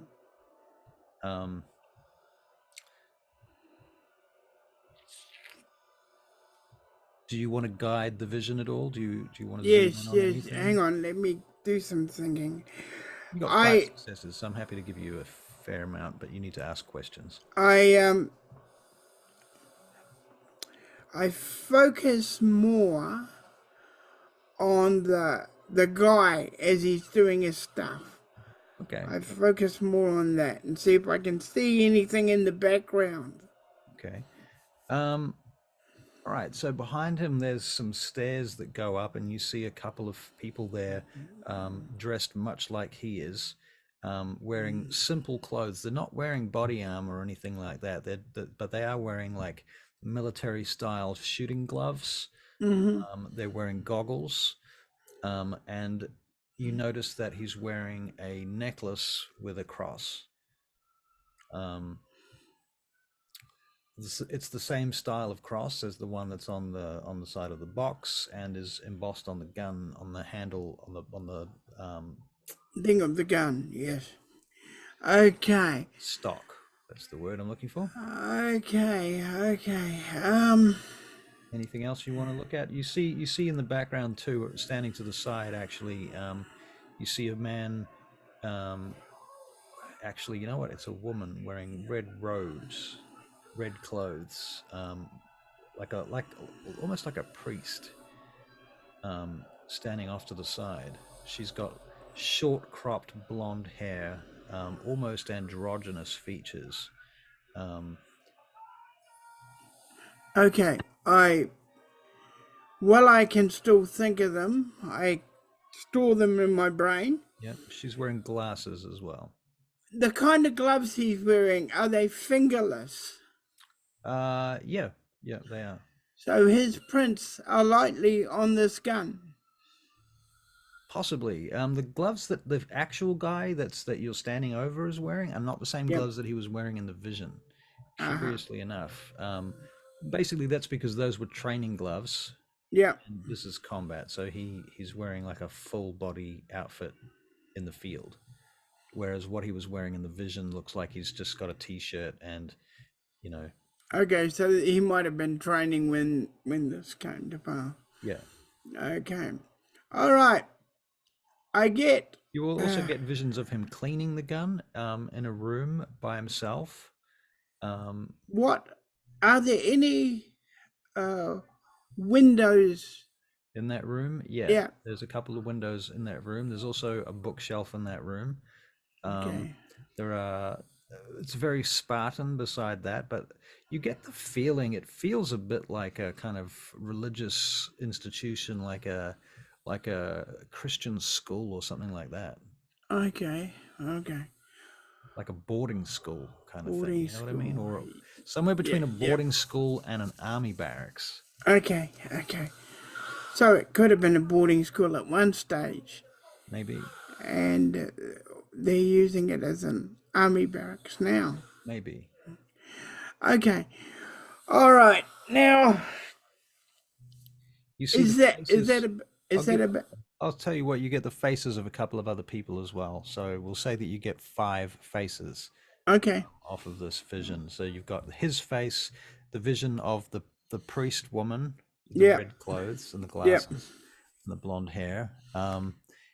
You see 3 other people who look a lot like this guy. One of them is a woman, 2 of them are men. Okay. You see a some car keys as well, and one of the car keys on his keyring has a motorcycle keyring. Okay. Any of them, because I go through them quickly. You go through keys. Yeah. Any of them tell me, is any of them leading to an apartment or an unusual door? Or the keys themselves? In the vision? I'll have to throw again because I'm looking through the keys themselves now. I'm touching the keys themselves. No, you don't have the keys. These keys were seen in the vision. Oh, okay. So I'll look on him to see if he's still got them. Okay, so searching his body, you find some spare ammunition. You find a clip that has cycled incendiary rounds, which, oddly enough, they didn't use. You find a small red prayer book. Good. Oh, when we get back to wherever we're going, I will check the prayer book out then. All right. You see that the prayer book has got a bullet hole in it. Okay. All right. And it might have been the bullet that killed him, in fact, went through the prayer book. Okay. So it's soaked in blood as well. Okay. Yeah. Any other questions? Okay. So, Philippe knows about the Society of Leopold, doesn't he? Yeah. Bit of it. Does he think these might be definitely the Society of Leopold? It's a fair assumption. Yeah. Okay. Okay, he's going to leave it there because John needs his attention. All right. Okay. Fair enough. Okay, Sage, what do you do in the meantime? I'm just still going to hang around. All right. Yeah. Can you make a perception alertness check? All right. Oh, one other thing he's going to do. Yeah? Sorry. He's going to get some mud, put it on the guy's finger. Yeah. And has he got any dry paper in his pockets? There's no paper in his pockets except for the prayer book. And that's somewhat bloody, but there are parts of it that don't have blood on it. Okay, he puts the guy's finger on the paper. Okay, so he gets a print. Okay. So you take his gloves off to do that? Yeah. All right. And I'll take his gloves with me too. Okay. Because I can turn them inside out and touch them. Okay. Very good. Okay, so Sage, you got 1 success on a perception alertness check. Wow, when you don't need it, you roll a 1. That's good. All right, and Philippe, as you're having your visions and what have you, that you find after you're doing this stuff, you go down to touch another object, and John grabs your arm. He goes, Philippe, we gotta go. Those people are gonna look. They're looking for the Hummer now. Okay. Okay. We knocked the truck off the road. Now they're gonna look for the other vehicle. They want to know if there's any survivors on the other vehicle. Okay, let's go. Come on. They've probably heard the guns and things too. Okay, let's go. All right. So you guys need to make stealth checks to cross the road. Okay. So somebody's phone. I haven't heard a phone like that in forever. That is an old phone. Oh, hang on. The loud phone. 8, 6, 7. Hang on. Hello? Mute yourself. Don't worry. I muted him. Okay, good. Oh, Jesus. I hope everything's all right. Getting phone calls at this time of night.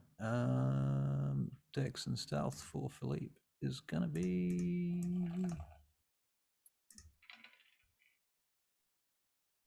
no successes. Okay. Well, we see what happens then. Barry's got a very shiny head right now.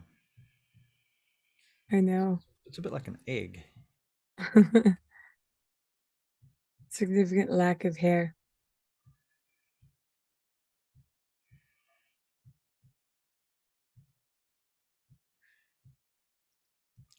This we can clip this bit. Everyone will want to see this part. He's back, but we can't hear him. I muted you, Barry, because of the... I thought you might want your privacy on the phone call. I know you're talking to your drug dealer. Unmute me, and yeah, drug dealer. So Philippe, you and John attempt to cross the street. John's kind of using you as cover to cross the street because he's limping. And as you get to the edge of the road, he says to you, do you think I should ditch the firearm before we cross? I think that would be an excellent idea. It's going to have my prints on it. That's a problem, isn't it? But then again, this truck and everything's going to have our prints all over all of this shit. We're going to have to rely on our MI5 shit to clean this up. Okay. Yep, that's the only way we can go, unfortunately. All right, so then you start to hobble across the road with John mostly doing the hobbling. And a police motorcycle, which has joined the emergency services crew at the end of the street where the truck is, comes whoop, whoop, and it kind of cruises slowly in your direction, and the guy on the back gets off, the bobby gets off the back of the cop bike, flashing a torch in your face. And he's like, are you two all right? We are, thank you very much. Where's the vehicle? Somewhere that way. All right, I need you to come over here and stand with Elders. He's kind of in pain. We're going to take him to the hospital. You're going to take you over to the ambulance, all right? All right. John looks at you. What do? Do we just let them until Rhea gets here? Yeah, we'll let them until Rhea gets here. All right. So you guys start hobbling towards the ambulance, basically, and when you get there, there's some nurses and what have you. They start looking at you, and they're quite shocked and surprised that, you know, you're covered in blood and mud and shit. And John's clearly taken some wounds, and he's strapped his knee together. Sage, you're still hiding behind a fence at this point. At what point, if any, do you pop out? I'll just wait until all the flashing lights have gone. Oh, that could be hours. Okay. It gives her some time to really think. To take it all in.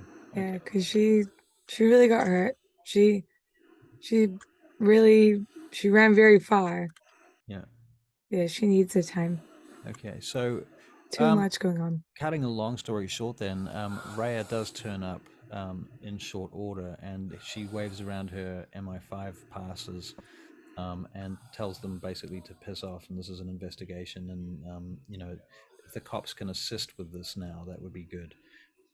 So they start assisting her, and she brings what kind of vehicle would Raya have? Some sort of probably an armored car. Sorry, you're muted. Yes, she'd have an armored vehicle. All right. So so with the armored vehicle, she picks up Philippe and John. Sage, do you have a phone on you? Probably had. Do you want to roll a d10, see if one. it survives a little bit? Because it might have got shot too. That's what I'm thinking. So I'm sort of thinking 7, 8, 9, it's in good condition. 5, Nope. 6, it's okay, it's dead. It's Very much dead. You don't even know where it is. Okay. It got lost in the combat. Okay, cool. So can you make another perception check? Perception alertness. 5. Okay. I think at some point you will hear John speaking. You can hear his voice talking to the cops and what have you. Maybe Philippe's voice. You hear the sound of another vehicle pulling up. You can hear Raya now talking to the police and what have you, and things begin to settle down.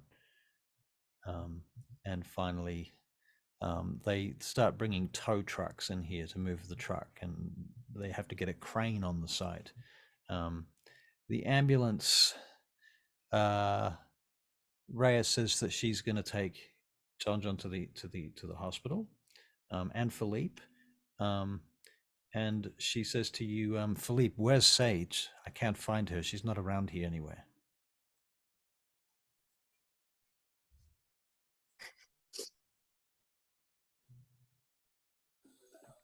Yeah, I lost track of her while I was tending to John. All right, I'll call her.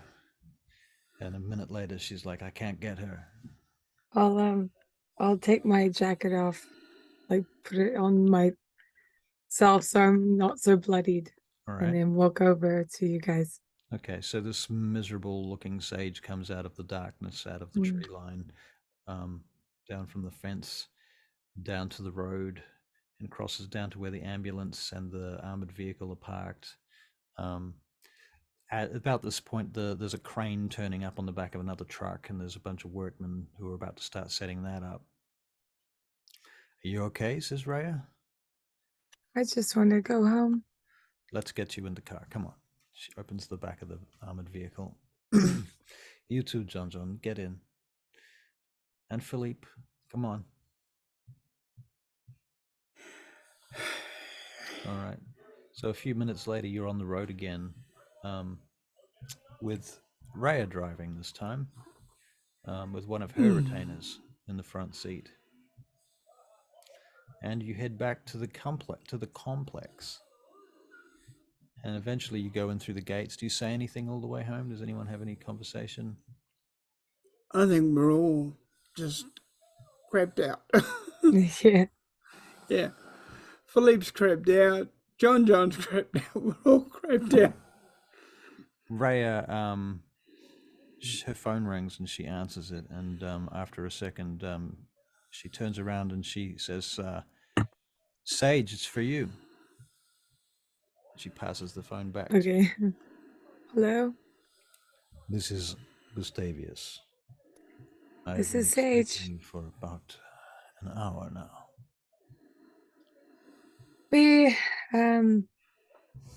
we were on our way back there and we got attacked. You were attacked? By yes. By some Leopold assholes. Does Sage know that? No, I haven't told her. Or did you? No, the thing is, this is what I assumed from the get-go. From the very first moment I saw that van, that's what I thought they were. I might not know who they were, but I know who they were. Right, so she's guessing. Okay. Yeah. You're pretty much... There's no other people I could think of that it could be. Do you have any way of tracking them down? I don't know. I'm sorry. Very well. Tell Raya to no. You will need to get in touch with your MI5 contact. You need to obtain access to the bodies and all the evidence from this attack that was left behind. You need to piece together as much evidence as you can and work out where they came from, where they're working from, what is their base of operations. Is that what you came here to tell me, or what? Amongst other things. Oh, we're coming back to Very Bishop, well. so I will see you soon. Click. I give Ray a microphone. All right. So a few minutes later, you go cruising through the gates at the complex, and you see Gustav's helicopter sitting on the tarmac outside the complex. Gustav stands outside. He's smoking a cigar brazenly in the open. There's about 5 or 6 guards standing around with weapons and things. There's spotlights beaming around in the back of the complex, around on the tarmac, around the fence line. You can see and hear the dogs and the dog units moving around the sides. You pull up. Rhea opens the car doors. Hop out. Philippe, what are you doing? You're just sitting in the back of the vehicle with your head in your hands. He's trying to talk, but we can't hear him. We see the mouth flapping, but we hear no You sound. should just turn off mute. There wasn't that much noise. I was just turning it off. Yeah. All right. He gets his evidence. He gets his evidence, and he walks past Lord Gustavius and quickly says, "Good evening, my lord. Gratiano. I have evidence here that I must start work on." Very well. I will meet with you inside shortly. Yes, sir. He turns to you, Sage. Could I have a shower before we continue this conversation? No, you can have a shower when I'm gone. I'll stare at him. Like, I've been through a lot, been through so much. Are you sure you want to deny me this? So that's the kind of stare I'm giving him. Kind of look. He flicks his cigar to the tarmac, and it sizzles in a wet puddle nearby. He says, "Walk with me. I wish to hear a full account of tonight's situation."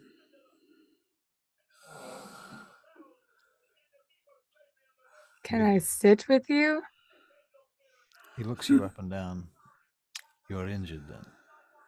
A little. Show me. I'll just show my bruises. You're not wearing any armor. I wasn't expecting to get hurt. So now you will always expect to get hurt.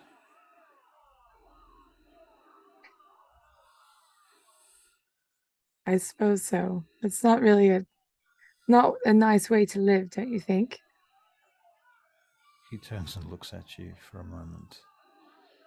Do you ever have a moment of peace and quiet? Because I don't. I was brought up as a child on the steppe lands of Russia 1,200 years ago. There was never a moment of peace and quiet as the Mongols swept through our territory, raiding and killing our villages and burning our houses, raping and murdering as they went. There was no peace. I learned long ago not to waste my time on such. So I suggest that you now, as a vampire and a member of the Order of Mars, consider these facts. You have begun to grow. Growth hurts. Being shot by a bullet hurts. I'm not sure if growing really hurts as much. Growing, you will find, child, will hurt you much more than a bullet. The wound from this bullet will be gone in days, a blink of an eye to you, a vampire. The pains of growth can be detrimental for years, possibly decades, maybe centuries. Could I at least grab a bottle of water so I could shower myself off while we have this walk? Please, come on. Have your damnable cleansing then. I Thank shall you. waste I walk another away. hour here, but do understand, child, that I have better things to do than stand about talking to you here. I was not even in the city until now.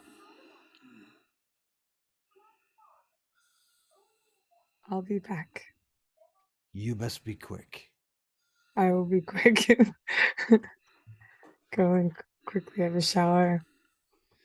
Brush my teeth of cow. All right. Uh, Very well. Go and do these things. Just takes, All right. If Freya's around. Freya? Oh, right. Freya's not around. She's in France. You left her she's behind. Still in front. Yeah. Okay, I use the technique she taught me to put the evidence out. Okay, so you lay out the evidence on some sort of table sort of thing, and you mark it all, blah-de-blah. Okay, cool. Yeah, I do all the stuff that she taught me. Mm-hmm. And then I sit down, look for it, and think about how to present it to Gustavius. All right. Because it's any conclusions? It's only supposition at the moment. All right. It's only supposition. And what you do, one thing you do have is the number plate off that vehicle. Yep, I remember that. Yeah. And I start quickly, so they won't be marvelous, drawing the faces. Right. So you're going to be sketching everything that you recall. Yeah. Basically. Even the back of the building, if I can get the time to do that. You remember when I saw the windows and the okay. and the steps. So we're going to make a dex and expression check. No, craft. Craft, really? Okay. Craft. Expression is the most useless skill. Well, unless you're so what your to make speeches, perhaps. What your face shows. It's stupid. Right. I'm glad they got rid of it. 4 successes. Okay. Very good. Okay. I start working on all that. All right. So you're doing police sketches, basically. Yep. Right. Cool. And the cross. And the cross. Okay. Well, there's a very specific cross. It's not just like a standard cross. It's got extra lines on it. Were we able to take his gun? Oh no, because the cops would have seen it. Yeah. No. Actually, I think that Rhea, at this point, having gotten you back here, she has gone off to go and collect all the rest of the evidence from the police that will have, at this point, found the bodies, found the guns, found the, they probably set up a whole forensics site around that whole business. All right, cool. Get her onto that. Yeah. Yep. Why is that not showing up for me? Here we go. Because you're having a day we had.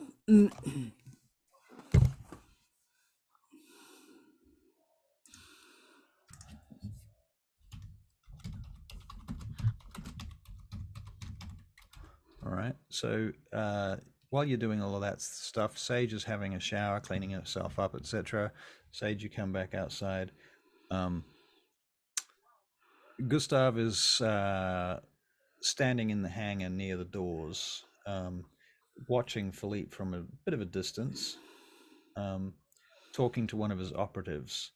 And when he sees you coming, he nods to this operative and they step aside. What do you do, Sage? I woke up to Gustavius, expecting him to say something about his childhood. Yep. In 3, 2, 1. Russia, motherland. Let's go. Okay, so I'm going to show Back you in my day. the particular cross on this thing. Philippe looks like this. Now that is very unusual. It's unusual because it's not equal. You know how like a lot of religions were very much like we need everything to be balanced and equal. Although not necessarily with Christianity and all that sort of stuff, because you've got like the Inri symbol, which is completely the other image that you become familiar with from your vision, Philippe, looks like this. Oh, yep. Okay. That's cool. Okay. All right. So that's you draw those things amongst other things, amongst the faces and what have you. You draw a sketch of the room that you saw. You maybe even do like a map of it. Yep. Like a top-down view from what you saw of it. You try to piece these things together. You draw the gun range. There's a picture of the right down to the fangs. The targets with the fangs. Yep. Okay, very good. And so Gustavius turns to you, Sage, as you return back to him. Now, your account. I wish to hear it.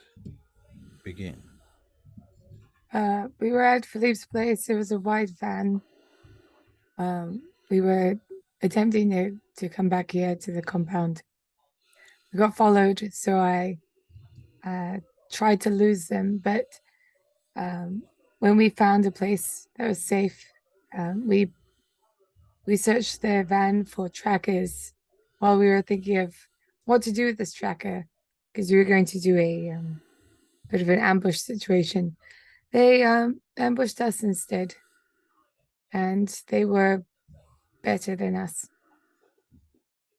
Well, they were more prepared than you. Clearly.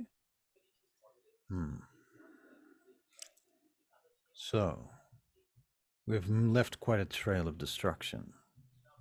This is going to require work to clean up. Ray is taking care of that now, my lord. Yes.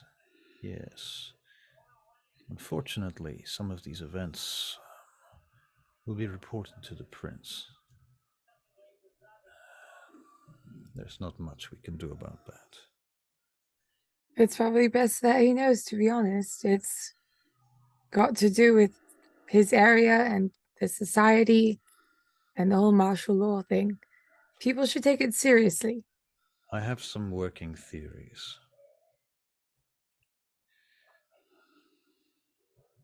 We are presently dealing with 3 separate factions. Here What's the third one? There is the Society of Leopold. The Sabbat. The Sabbat. And Lady Amisa. Lady Amisa, right? Of course, I should have fucking guessed. Now, can you think of anything more dangerous than an alliance between these 3 factions? No, I can't think of anything more dangerous than the alliance of the 3 of them. I would be curious to know if I am correct, and then I would be curious to know which one of them is in the leadership position. We can guarantee it is not the Society of Leopold. I feel that they are the foot soldiers here. I agree. But then Sabbat don't really have a leader, right? It's just organized chaos. There is method to the madness. The Sabbat, they have a structure within the internal ranks of their organization, but their leaders create the chaos.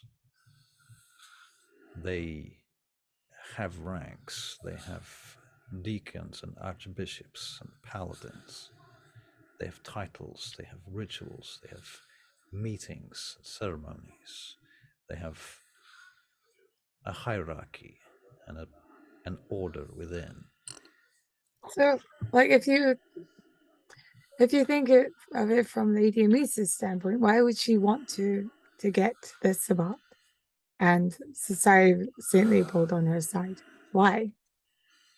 Currently, we've got things in motion so that she could join us. I look at Gustav like, believe in the lie, believe in the lie, believe in the lie. What do you mean by that? Like, I might, well, I'm saying it in front of Philippe. Right. I see what you mean. So I'm saying things, there's probably like some sort of infliction in my voice. Just like, follow along. Right. He says, I cannot comment on that. I'm not aware. But it does concern me.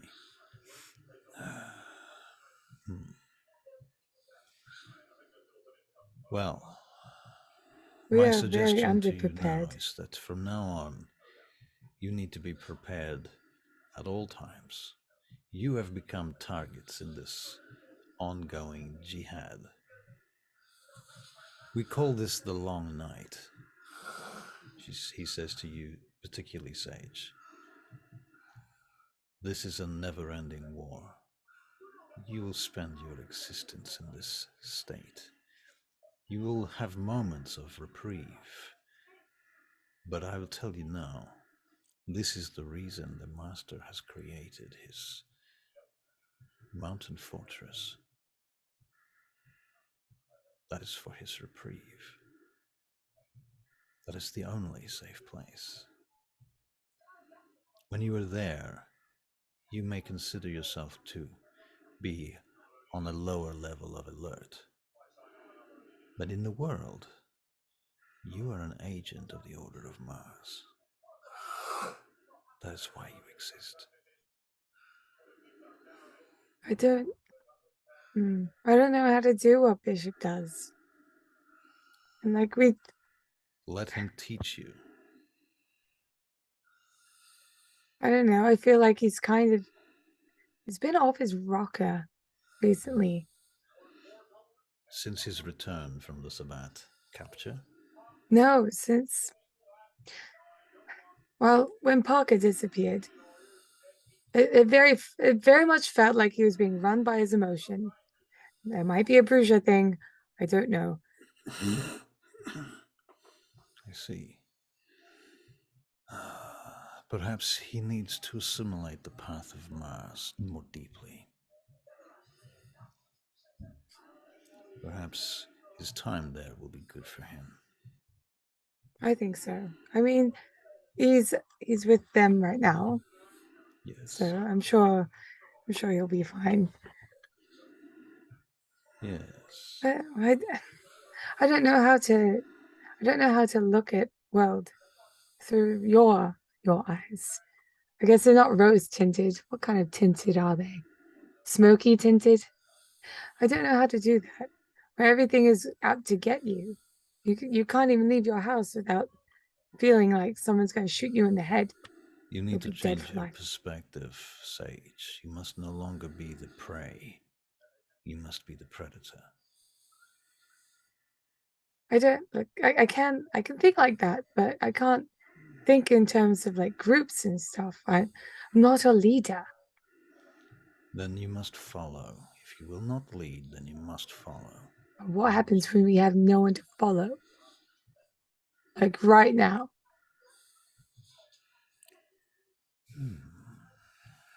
I see your prediction. What do I do? Everyone needs some level of leadership skill. Like, I mean, I can do it. I don't think that that's really where my skill set is. You know, I'm a sniper. I'm good at following orders and adapting a little when the orders fall through.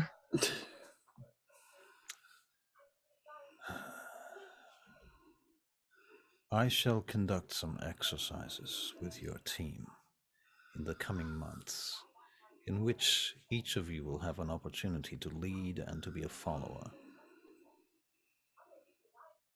This will give you some basic training in terms of such operations you need for your own survival to be able to lead for when your immediate superior is incapacitated or destroyed.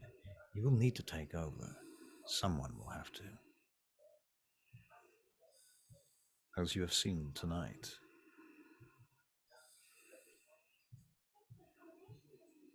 Yes. Tonight really sucked, didn't it, Philippe? Well, you know, when something sucks, people just say, do something good with it. But it did. Yes, it did. And Bishop has been trying to teach us. Rare Has he? interrupts you to tell you that the plates were fake. They were stolen plates. I am not surprised. He has been trying to teach us, but... Bishop has said that he's been trying to teach us, but he hasn't taught us anything. That is not fair. It's the truth. It's not the truth. I mean, you haven't been here, Philippe. He has told you, hasn't he not? He says we need to train more. And yes, we've been training. If you go to my house, you will see that I have books open from all the FBI nonsense. I have been training. How to stealth? I've been training in that too. Been trying to get around Alan. I'm getting better at it. Well, perhaps he has given up. I don't know. He's not here to speak for himself. Perhaps he has. Another cigar while you're having this conversation between yourselves.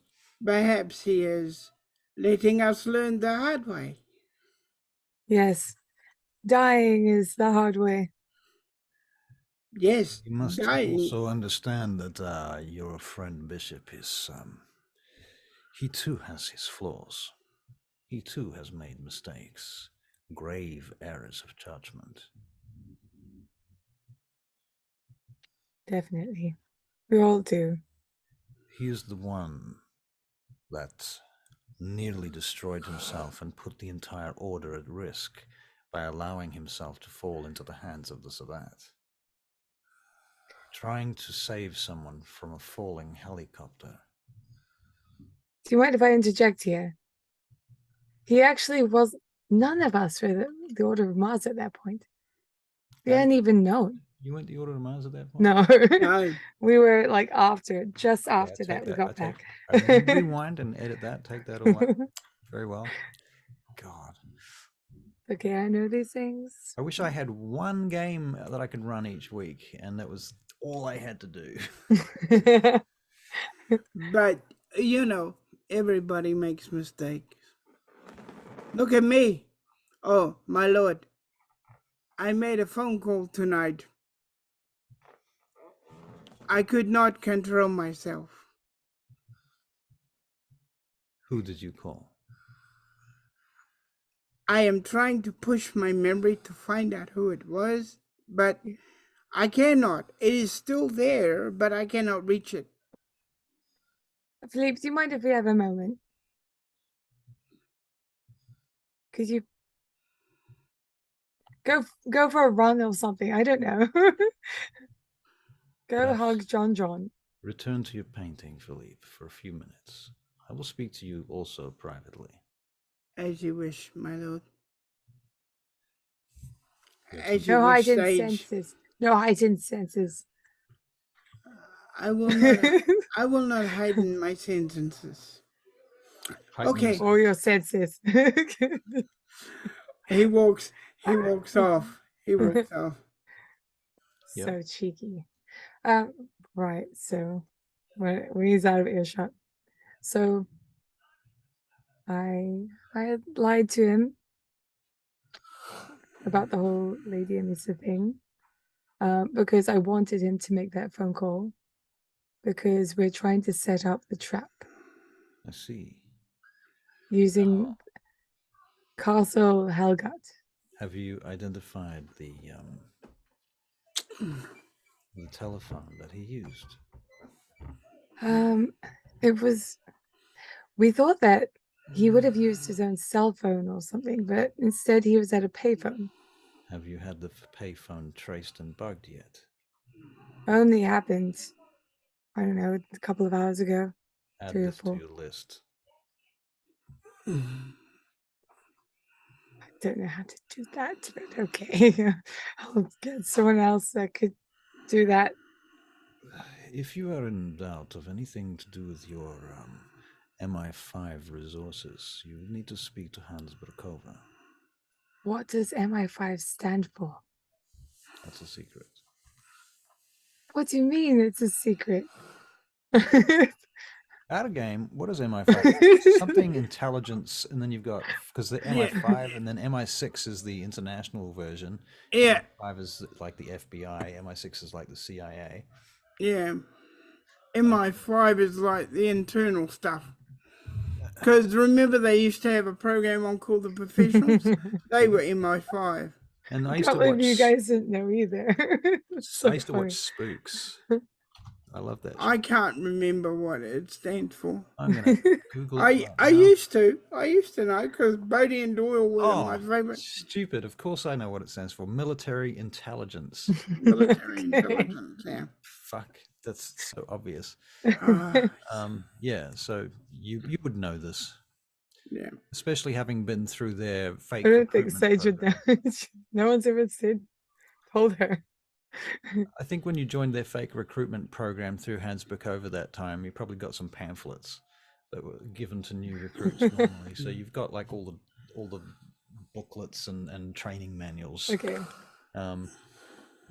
Which I don't know. I'll be honest, I don't exactly know. I mean, I've had a quick tutorial of what it is, but Military intelligence. Yeah. I don't really know the extent of what they could do, and I honestly I don't consider it ever being a thing.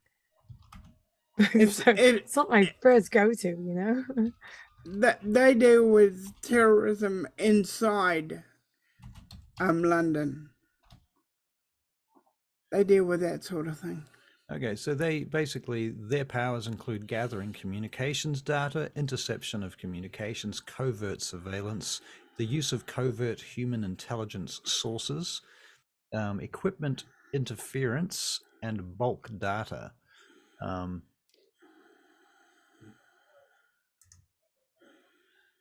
They are responsible for protecting the United Kingdom, its citizens and interests at home and overseas against threats to national security. SIS is responsible for gathering intelligence outside the UK in support of the government security defence fund. Yeah. Right.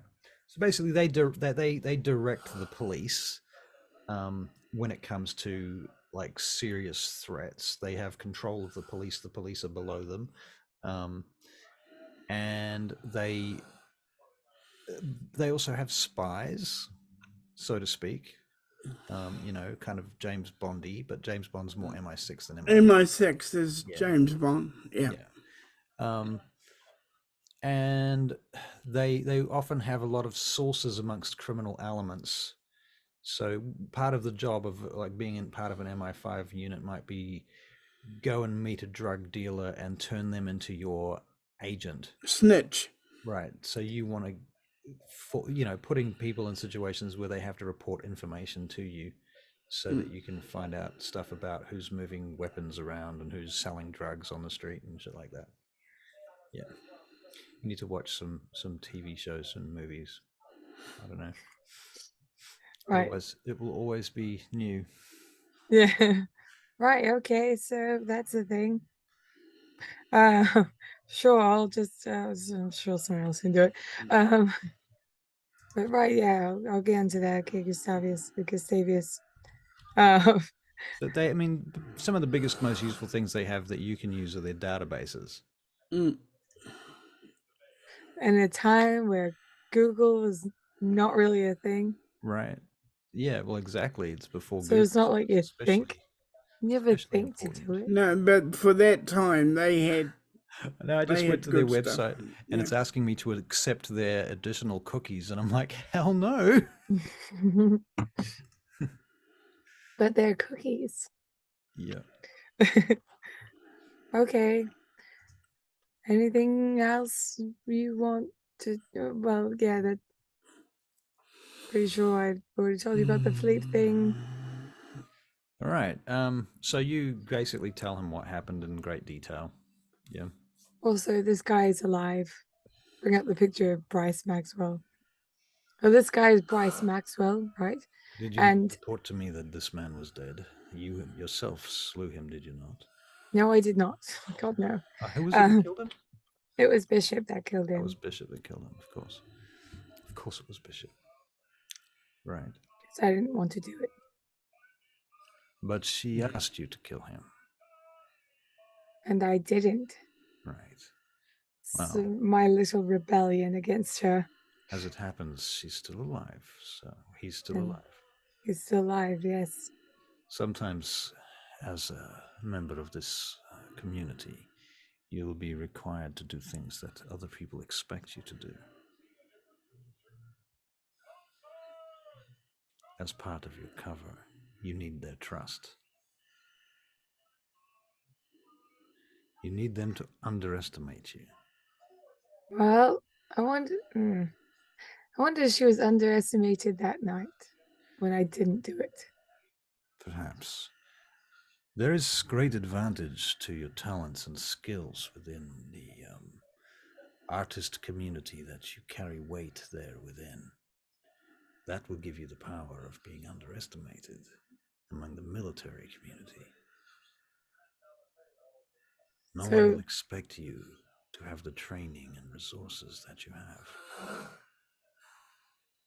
So, you should keep up your cover work. You know, I would love to. It's really hard to do that once, I leave this place and all of a sudden my ride has exploded and everyone I know and love is dead. It's really hard. Understandable. Understandable. Well, it's so tiring. Ivanovich has been recruited into the Order of Mars. I know. It's good. Soon we shall be inducting his child, Tatiana. It's also good. She's lovely. She looks at you like, what are you talking about? What?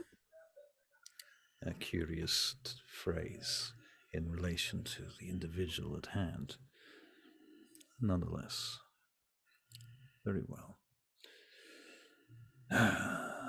Things are beginning to change, and the master has outlined some future tasks that your unit will be required to perform. More tasks. They will never end, Sage. Oh my goodness. I feel like we'll never catch up. Forget about catching up. Stay afloat. Stay afloat. Okay, well, add them to the list of things that we need to do. Is there what's most pressing? You need to learn some new languages. Okay, that sounds fun. I love that. I love languages, so. Good. I don't have a lot. What do you speak presently? Good question. Italian, Hebrew, and Greek. I suggest you begin with Farsi and Arabic next. Sounds good to me. Then you can add Spanish. Wow. Okay. Oh boy. You have time. That's but true. Not too much time. Luther used to tell me that all the time. You have time. I don't have time. In this matter, he is somewhat correct. Perhaps you can practice by singing in these languages. You may be able to expand your audiences. I'll work on that. I should like to see you make a tour of the world. Like a singing thing? Yes, and I should like you to be invited to meet many important people. If I make it, if I'm alive at that point, then hell yes. Yes, your unit will travel with you as bodyguards and support. You will be the face of the operation among the mortal world. Okay. We'll be looking to make intelligence gathering as we go. Oh, okay. Right. I guess I should crack on with that that album. Yes. You will be making contacts, gathering information, seeking allies, naming enemies, etc. You understand? Perhaps we should do the Lady Misa thing first. Of course, that is the next. Because I don't feel comfortable doing that while she's still out there. So, you cannot plan this with Philippe around presently, yes? Just to be sure. I want to inform him at the very last moment. What part of this operation do you wish him to be involved in? Probably the part where we bring her to the castle. Probably up to that point, and then we will tell him once we get to that point. So you will have him present at the castle? I don't see why we shouldn't. I just don't know the repercussion from having him there. I see. Would it be a bad thing? Do you think Lady Emisa would use him? She might try. She would use anyone, I suspect. I guess we could keep him in a box at that point, and we'll bring in hopefully our new recruits. Maybe that's too soon. The box might be a little extreme. The castle. I'm sorry, the box is extreme. You always put everyone in a box. That is not my orders. Those are the orders of the master. It is a ritual for him. Okay, that's fine. Not sure what we'll do with him, but sure. He will need to be isolated, yes, but a box, perhaps, we'll see. Okay. It is efficient. I will give that to our esteemed leader. Where is Gratiano? I will need to speak to him next. Well, he went inside to paint. Now, before I speak with him, I will... Don't tell him that I know Bryce Maxwell, by the way. I'm trying to keep it down on the down low. Tell me clearly what you want him to know and what you do not wish him to know, and I will make that so. Right. Well, the intention is to make it seem like Lady Misa is joining us, and that we're going to send someone to give that information to her formally. But we had Philippe do it subconsciously before then, as a sort of, a fake out, I suppose. I don't want him to know about the Bryce Maxwell thing, because I think that if he does know that I know who this person is, then I would have connected all the dots. And Lady Misa, if she finds out that I know that he exists, will believe that I don't have, there's no trust there anymore. I am going to send him, and perhaps even you, to Helgut to begin decorating the castle for this extraordinary event and party that shall ensue. Right. While you are there, you of course will be preparing it for the trap, whilst Philippe is preparing it for its perceived intentions. That's a good idea. Is there anything else? If you could just keep the ruse up, I think that should be good. Very well. Very well. I shall make it clear to him that he will not be able to believe that it is anything but what he thinks it is. It's a good idea. Will you fetch him for me, please? All right. Philippe! Hey, Philippe! Just start yelling. Philippe, get over here. Oh, what? I asked you to fetch him for me. That's how we do. Yell for him myself. He doesn't have his heightened senses on, so yeah. Fine, I'll go get him. All right, you go and get him. Yeah. Philippe comes back. What do you do while he's still meeting with Gustavius now? Sage? Oh, sorry. What does Sage do while Philippe's meeting with Gustavius? I guess I'll leave him to it. And probably go back to my little box, my place of rest. Okay. And just sort of like I'll lie in my coffin and just lie in my box and just pretend like I have a moment of peace. Okay. Fair enough. Right. Philippe, Gustavius has you brought over to where he's at. Gratiano.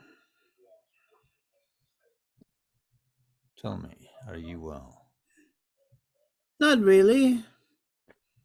You have concerns? Yes, I do have concerns. Speak. Somebody is using me like a puppet.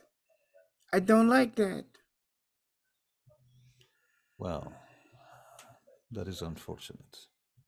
That means, my lord, I am a risk to the order. I shall do everything in my power to keep you safe, Gratiano. But It this would may be uncomfortable for you because your skills and abilities, disciplines, and powers put you in a unique position that only you can fulfill. But this position requires you to trust your comrades. And you will have to trust them explicitly.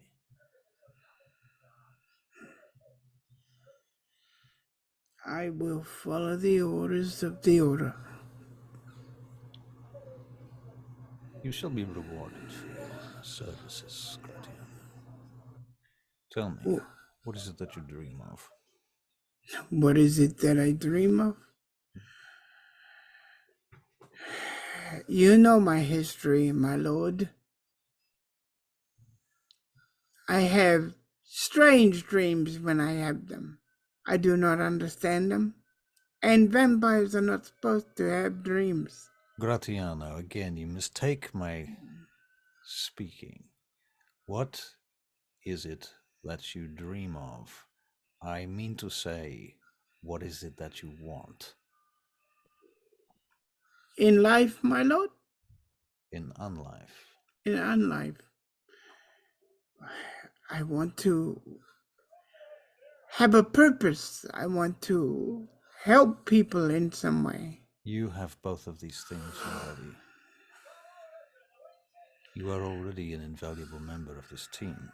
The evidence that you have collected tonight is testimony to your usefulness.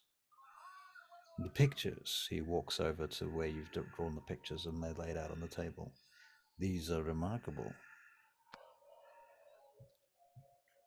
Yes. I will have these circulated amongst Hans Brakova's people, and they will use them to identify suspects. The fingerprints that you collected will be put through their database. More suspects will be pointed to. These visions, this location, we have clues and evidence now that would not have been gathered otherwise. So, you have a purpose, and you are helping people. What do you personally seek for a reward? Honestly, my lord, I do not know. Nothing less is what I expect than honesty. I do not know, my lord. So you seek only to serve? Yes, yes. And I seek to survive. These are coherent and excellent objectives, and entirely in alignment with the objectives of the Order of Mars. But I feel I lack the ability to get on with people. Well, with by whom do you mean? All sorts of people. He looks across at Sage from where, well, not at Sage, but in the direction that she went. Do you mean Miss Blackwood? Oh, yes, but many others. I just do not have a style with people at all. But I like doing any gestures to all the investigation stuff and the art. That is what I like doing. Well, you appear to be somewhat good at these things. I am studying astral travel. I think that will come in handy at some point. I was telling your comrade just briefly a few minutes before that there will be future missions that are beginning to be planned now. They are in the hands of the Suprema. Out of game, the Suprema is the High Council of the Order of Mars. I figured that. They're in the hands of the Suprema, presently being designed at the highest levels.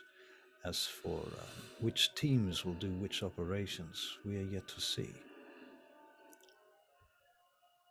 However, you can be assured that you will be sent to foreign places. Yes. Gustavius has informed us, and he says... He is Gustavius. He is Gustavius. I meant to say Uther. I meant to You're say speaking Saint Bernard. Fuck. I am tired. Oh. The Saint Bernard has informed us of his prophecies, and he is adamant that these prophecies have begun to materialize.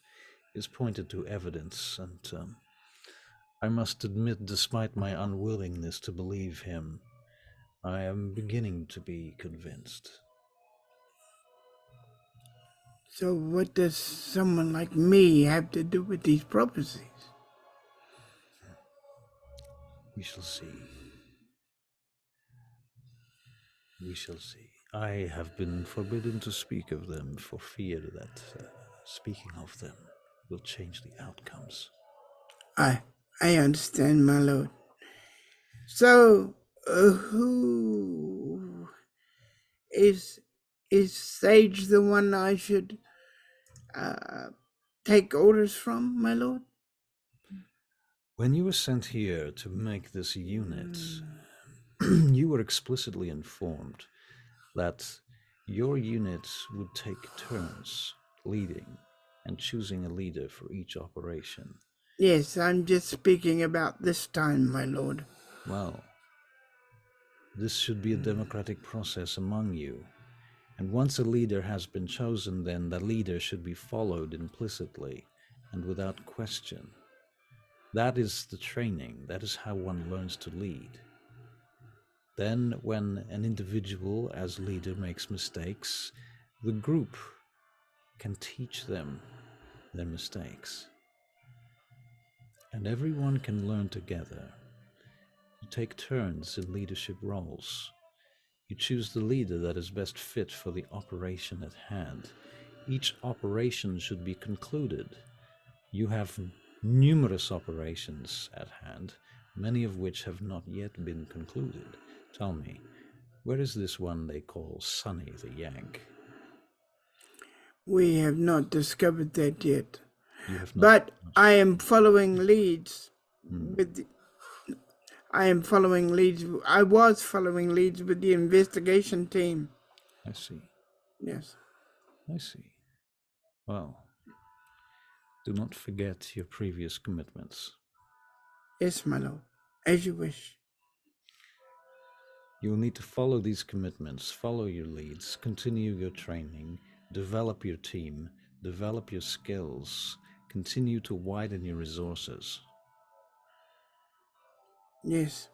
I will tell you something, Gratiana. In my experience of the Order of Mars, units that do not make themselves as useful as they possibly can be will be, let us say, put on notice. Understood. And remember that notice in the Order of Mars is short and terminal. And sometimes final? Terminal, the same meaning. Mm-hmm. Perhaps in Italian, in the modern tongue, there is a different intonation. But yes, final. Final. So, as I said to your friend, Sage, tonight, you will need to identify allies, name enemies, build resources, train, seek to follow and expand the influence of our master.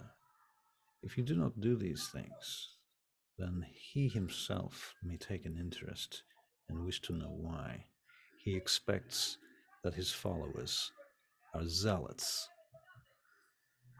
You do not live for yourselves. You live for the master now. You are vampires. This is what it means to be a vampire.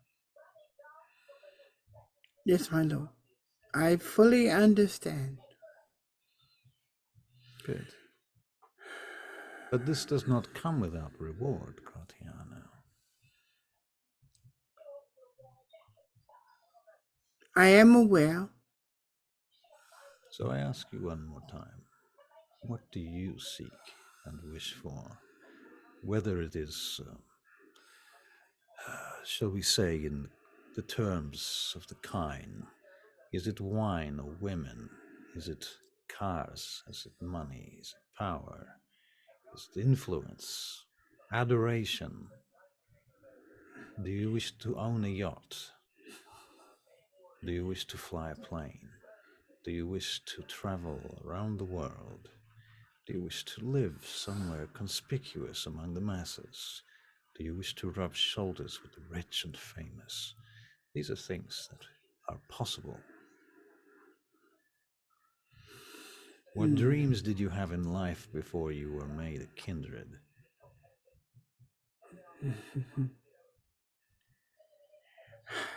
One day, my lord, I will be able to answer that question, but now I cannot do it.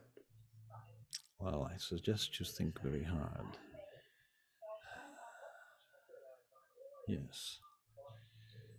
Very well. Do you have any questions for me, Gratiano, while I'm here? My lord, if this thing taking me over at the moment takes me over too much,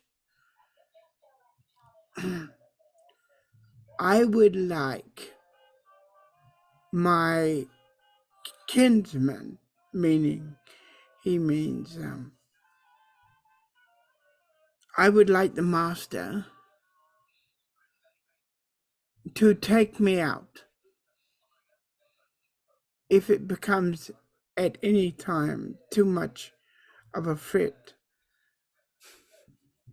I would like my own blood to take me out. I myself would do it, if required, but any member of our team would do this job, as you would do it for any of them. Would you not? Yes. Well, I think that answers your question.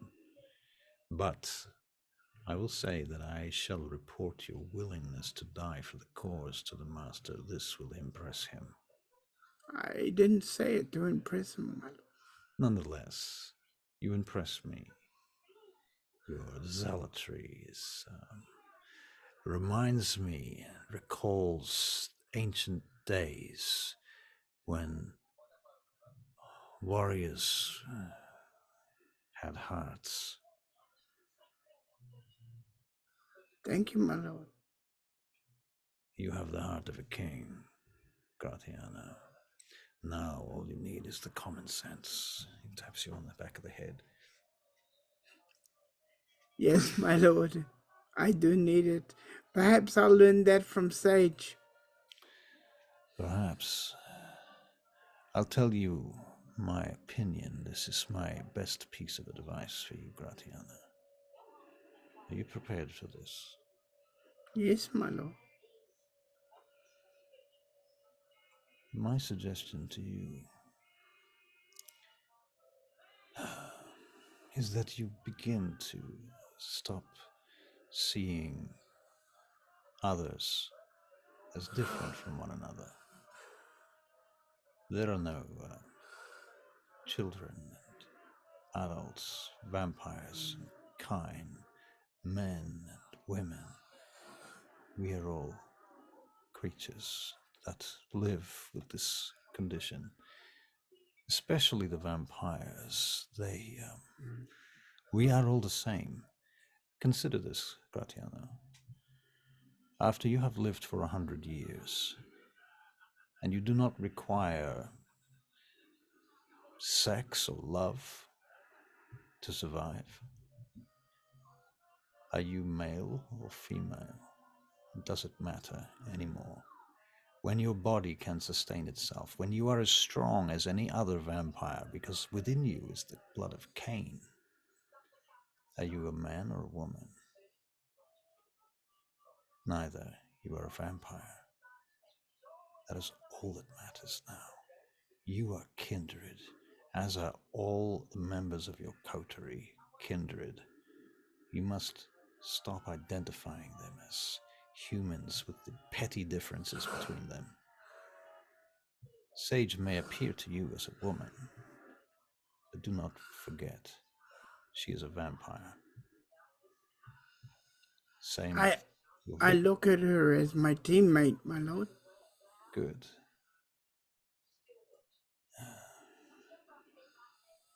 Very well. Keep this in mind. I will. I will. This is your last chance for questions. I shall be gone for some time. Does Sage know what needs to be done after you leave? I believe so. I will speak with you both one more time before I leave. Come. He goes, as he's told. Sage, there is a buzz at your door. All right, I'll get up and go to the door. There is a... Hello? One of Gustavius's soldiers is there, and he beckons you. So what's your name? At a game? Give me a second. Give me 2 seconds here.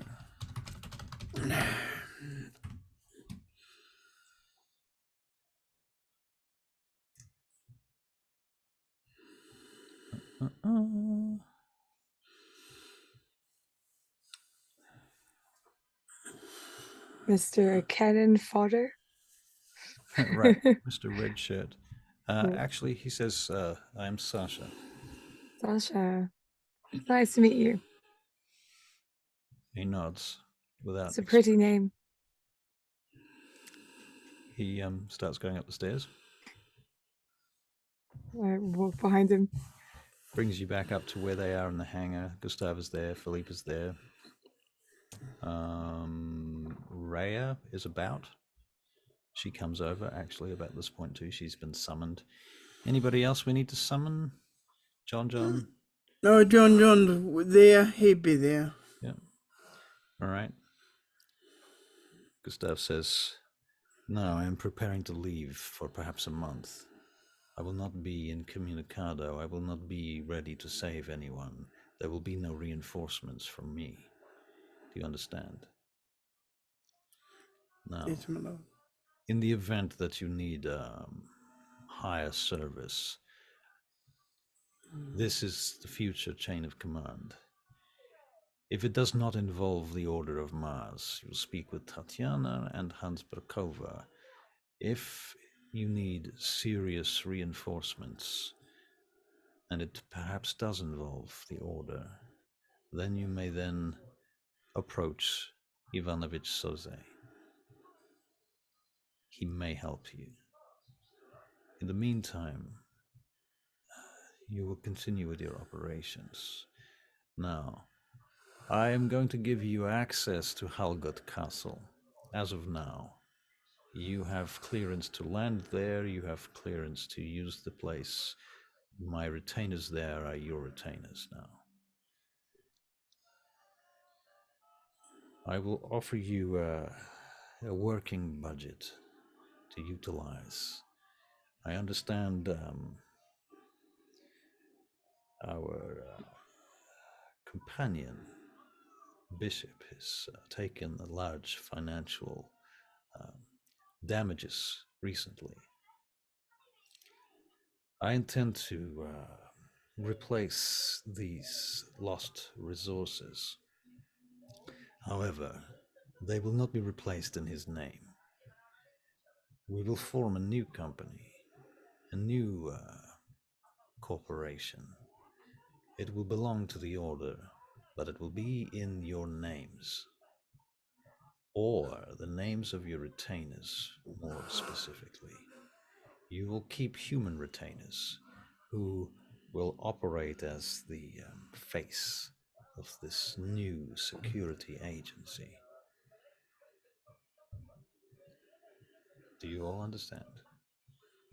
Yeah. Bishop I perhaps understand. will not like this, as he has previously owned his own security operation. And now I am putting such a thing in the hands of your company, your coterie. But together you will take responsibility for it. Among your group, Alexis, the Nosferatu, he too shall be made part of this conglomerate. And I am loath to say, your doctor, I have my concerns about him. I wish you to keep a very close eye on him. I have security concerns when it comes to his loyalties. His sire, too, most especially, concerns me. Now, questions? Oh, yes, you. Oh God, I just only just remembered this. Rhea, we still have that prisoner here, right? Adeline. Adeline, out of game, Adeline. She was the one that you picked up from the on the road where the bike accident. Yeah. Do you have her here? Do you? Well, we gave her to Rhea. You gave it to Rhea. Okay. Yeah. And what did you give it to Rhea with the intention of? To interrogate her and learn more information. All right, then you do have her here. Yeah. Okay. Did you get any more information from her? Let's see. Because this might be pertinent, I don't know. Before you disappear, of course, Gustavius. So far, I think that Rhea has been run off her feet. Right. Largely trying to do a lot of other things. So she's been keeping this prisoner fed and alive, but they've made some initial interrogations, playing good cop, bad cop, and have found that she's quite tough to crack. So they haven't gotten a great deal out of her yet. Okay, right. So we've got that. Well, what else? All right. What about Lord Thracius? Are we still in the present? Are we still in the processes of bringing him into the fold? Because this area, this airbase is his. Well, the Bruges. Certainly, he is to be considered. Perhaps you will give us what you would think to be a good plan to our proposal, shall we say, as to how you might go about this. Well, we've already sort of, it's been a while, but we've already had a chat to him about this. What did you say? We were quite vague. We did say that I think Lord Uther was going to meet with him and have a chat with him about it all. Don't know if Uther's still busy, and has been a while, a few weeks. Yes, but I am sure that Lord Thracius is actually months. such a vampire has survived by being patient. And then, well, I honestly think Lord Thracius would be a great addition. But there's also one other that Uther doesn't really want me to bring up. And that's Victor Faust. Why do you betray your sire? It's more that I see that Victor has vision. And I don't think that, I think Uther needs to be able to trust a Tremere again. Again? Well, okay, he might not have been able to in the past, but I don't know. I feel like there was a time where he did try. I think we need to get at least one of every clan on our side, so we get their knowledge and their perspective. And to me, Victor's always been a good friend. He's one of those people that wants to break away. He's a visionary.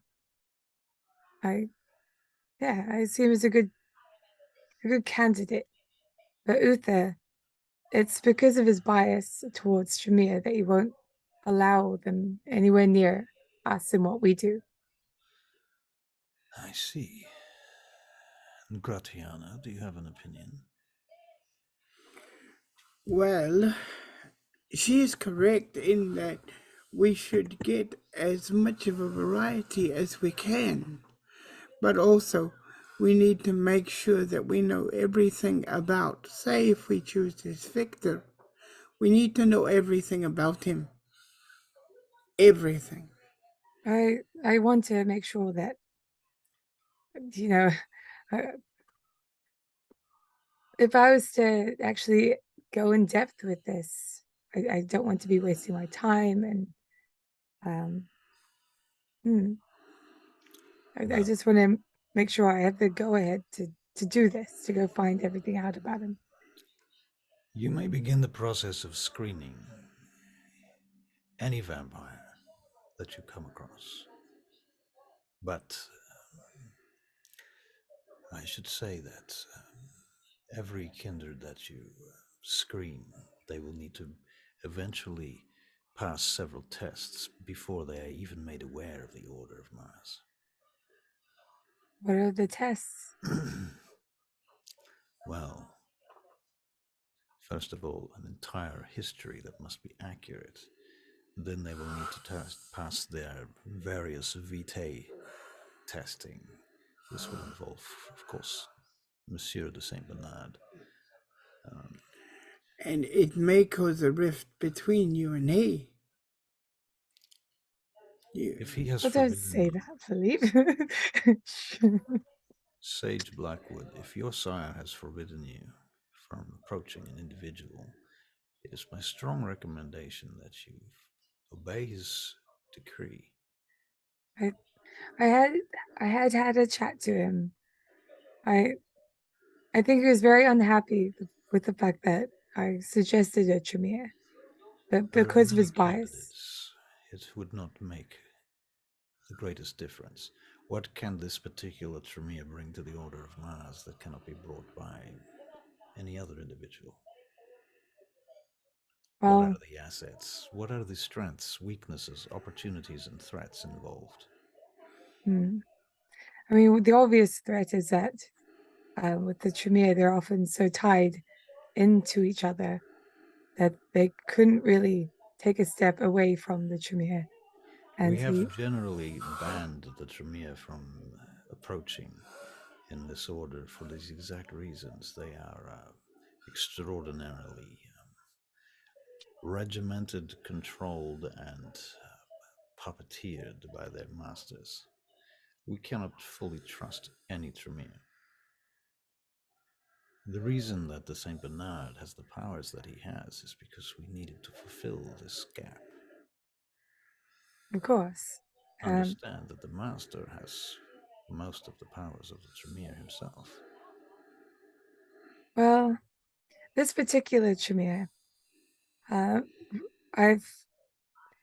we're talking about creating our own sort of magic, something that hasn't really been done before, which I thought was really amazing. It's good to see someone that's a visionary, especially when it comes to magic, because, well, you know, the Tremere, often the ones at the top are the ones that decide what everyone else does. But for him, he sees his own magic. And I know it's going to work. Well, do you have a test bed for this magic, you say? Well,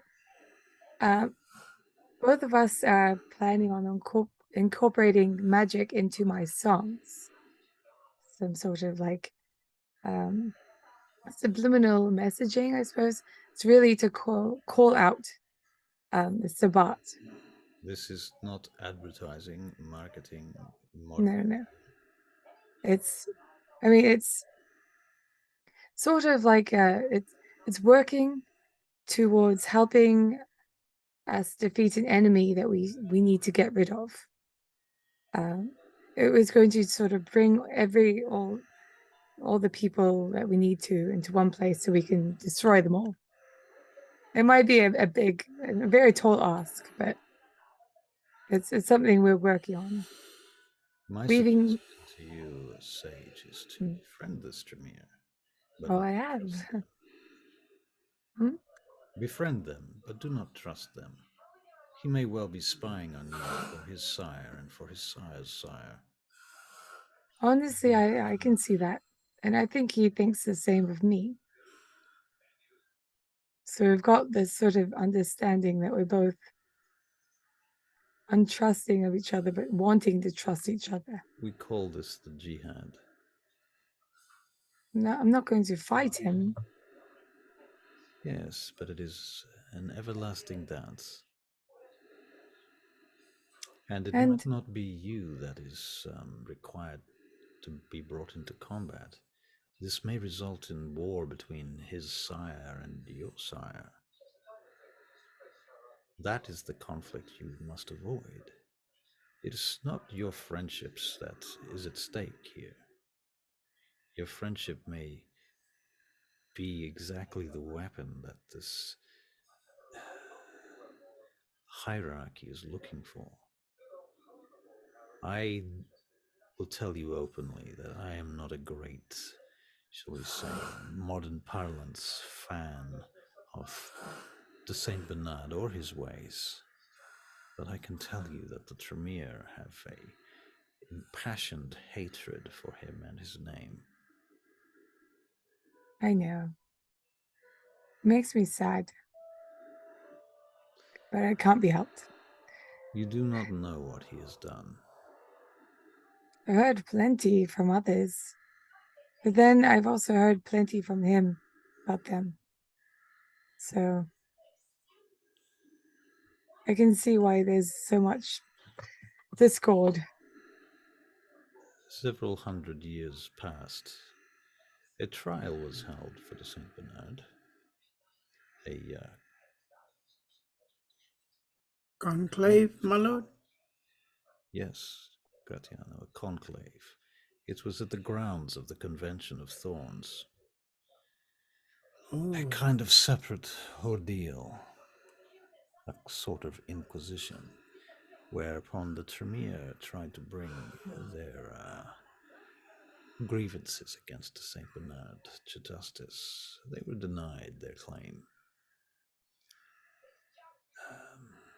I was one of the justicars at that conclave, and it was my word that turned the tide.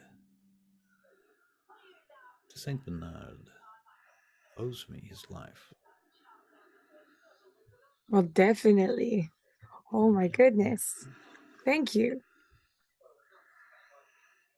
We shall leave it at that. You'll never speak of this to him.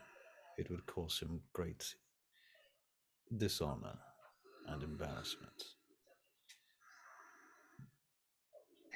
Such an old-fashioned thing to be embarrassed about. If it was me, I would feel gratitude and, I guess, a stronger bond. These fashions that you speak of, they rise and fall like the tides and the winds, like sand on a beach. There is that which remains. The heavy rocks and stones that have been there for eternity are like our traditions. They have not changed. They endure. They endure because they have weight. The sands, they come and pass, the smallest ripples of the ocean of popular opinions. They are worth nothing to us. I must go. All right. Is there anything else you want to add to that, Philippe? No, I am fine. I am fine. Very well. Good night. Good night. Good night. When I return from my next occupations. And he turns and leaves. Have fun. He takes his cigar behind him as he walks out to the chopper in the rain, and he gets on and the chopper just takes off immediately. I don't know how he does it. He's always so cool. Him with his chopper and his cigars. Well, you are cool too, Sage. And you're on the way. I'm not walking to a helicopter with a One cigar day, cool.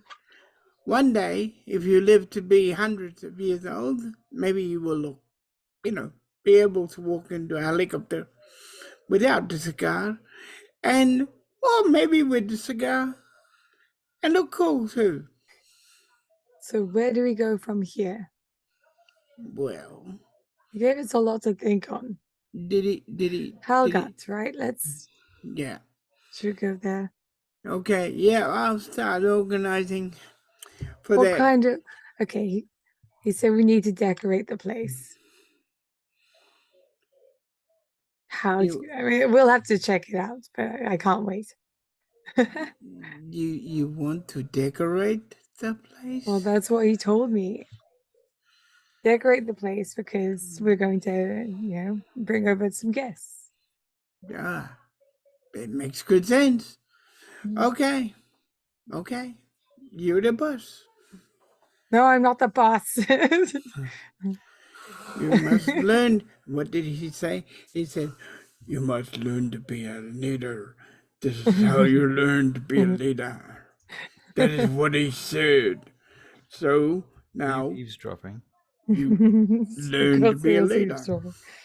Learn to be a leader. Yes. So we go and learn to be a leader together. So here's a little lore dump from the MI5 in chat. Fucking hell. You ain't kidding. Yeah, you should check out their website. It's fascinating. You and I have a very different, meaning for the word fascinating. This is boring to me. No. Absolutely boring. You write fiction or you're a DM, it's absolutely fucking imperative. And I do not. Right. Well, I guess I so. put makeup on my face. Right. Fair enough. Well, this is bishop stuff. yeah. Maybe one day I'll make a character that's very bishopy. Yeah. Well, basically, basically, Bishop has just decided, well, they've got to learn, so I'll let him do it. This place is going to be on fire when he gets back. Yeah, I hope not. I hope not, because I don't own that place. Well, I'm interested to see how Bishop will feel about that. I'm imagining that back at the mountain, Bishop's probably been informed of this plan by now. I don't think the one at Halgat or the one with the no, the one his about base. The one about new resources being purchased in the name of a company that's under the control of the coterie. No, right. I don't think he really cares that much, but he does tell them about his new base idea. Right. And the conditions that come with that. Which base idea? Oh, gee. Using the old Churchill thing, the railway station. All right, we've already organised that. Yeah. But he tells them about that. Right. Yeah. Well, I hope so. He has to report everything. Yeah, he does. He does. And I don't think he's not really, the business was a cover for a gun running thing. Right.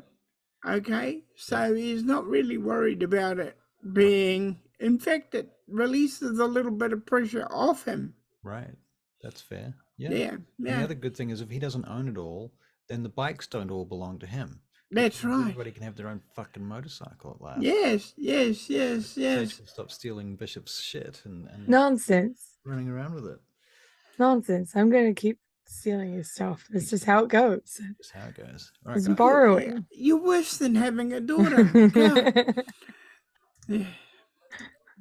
I'm Bishop's daughter. so basically, it's true. He does let you get away with a lot that the others don't get away with. They would get shit for it. Yeah. Yep. Yeah. So no, he doesn't. So there won't be any problems with it. Okay. Because it was a cover. Very good then. Final thoughts. He does ask the order if he can still run guns, though. Oh, they don't care if you run guns. They don't care at all. As long as you don't get caught, as long as you don't bring attention to the order. Yep. Those are the main concerns. And no, he's been doing that for a long time, so he knows how to keep it all hidden. He knows how to keep it, Yep. Yep. All right. I'm going to stop recording. Very good.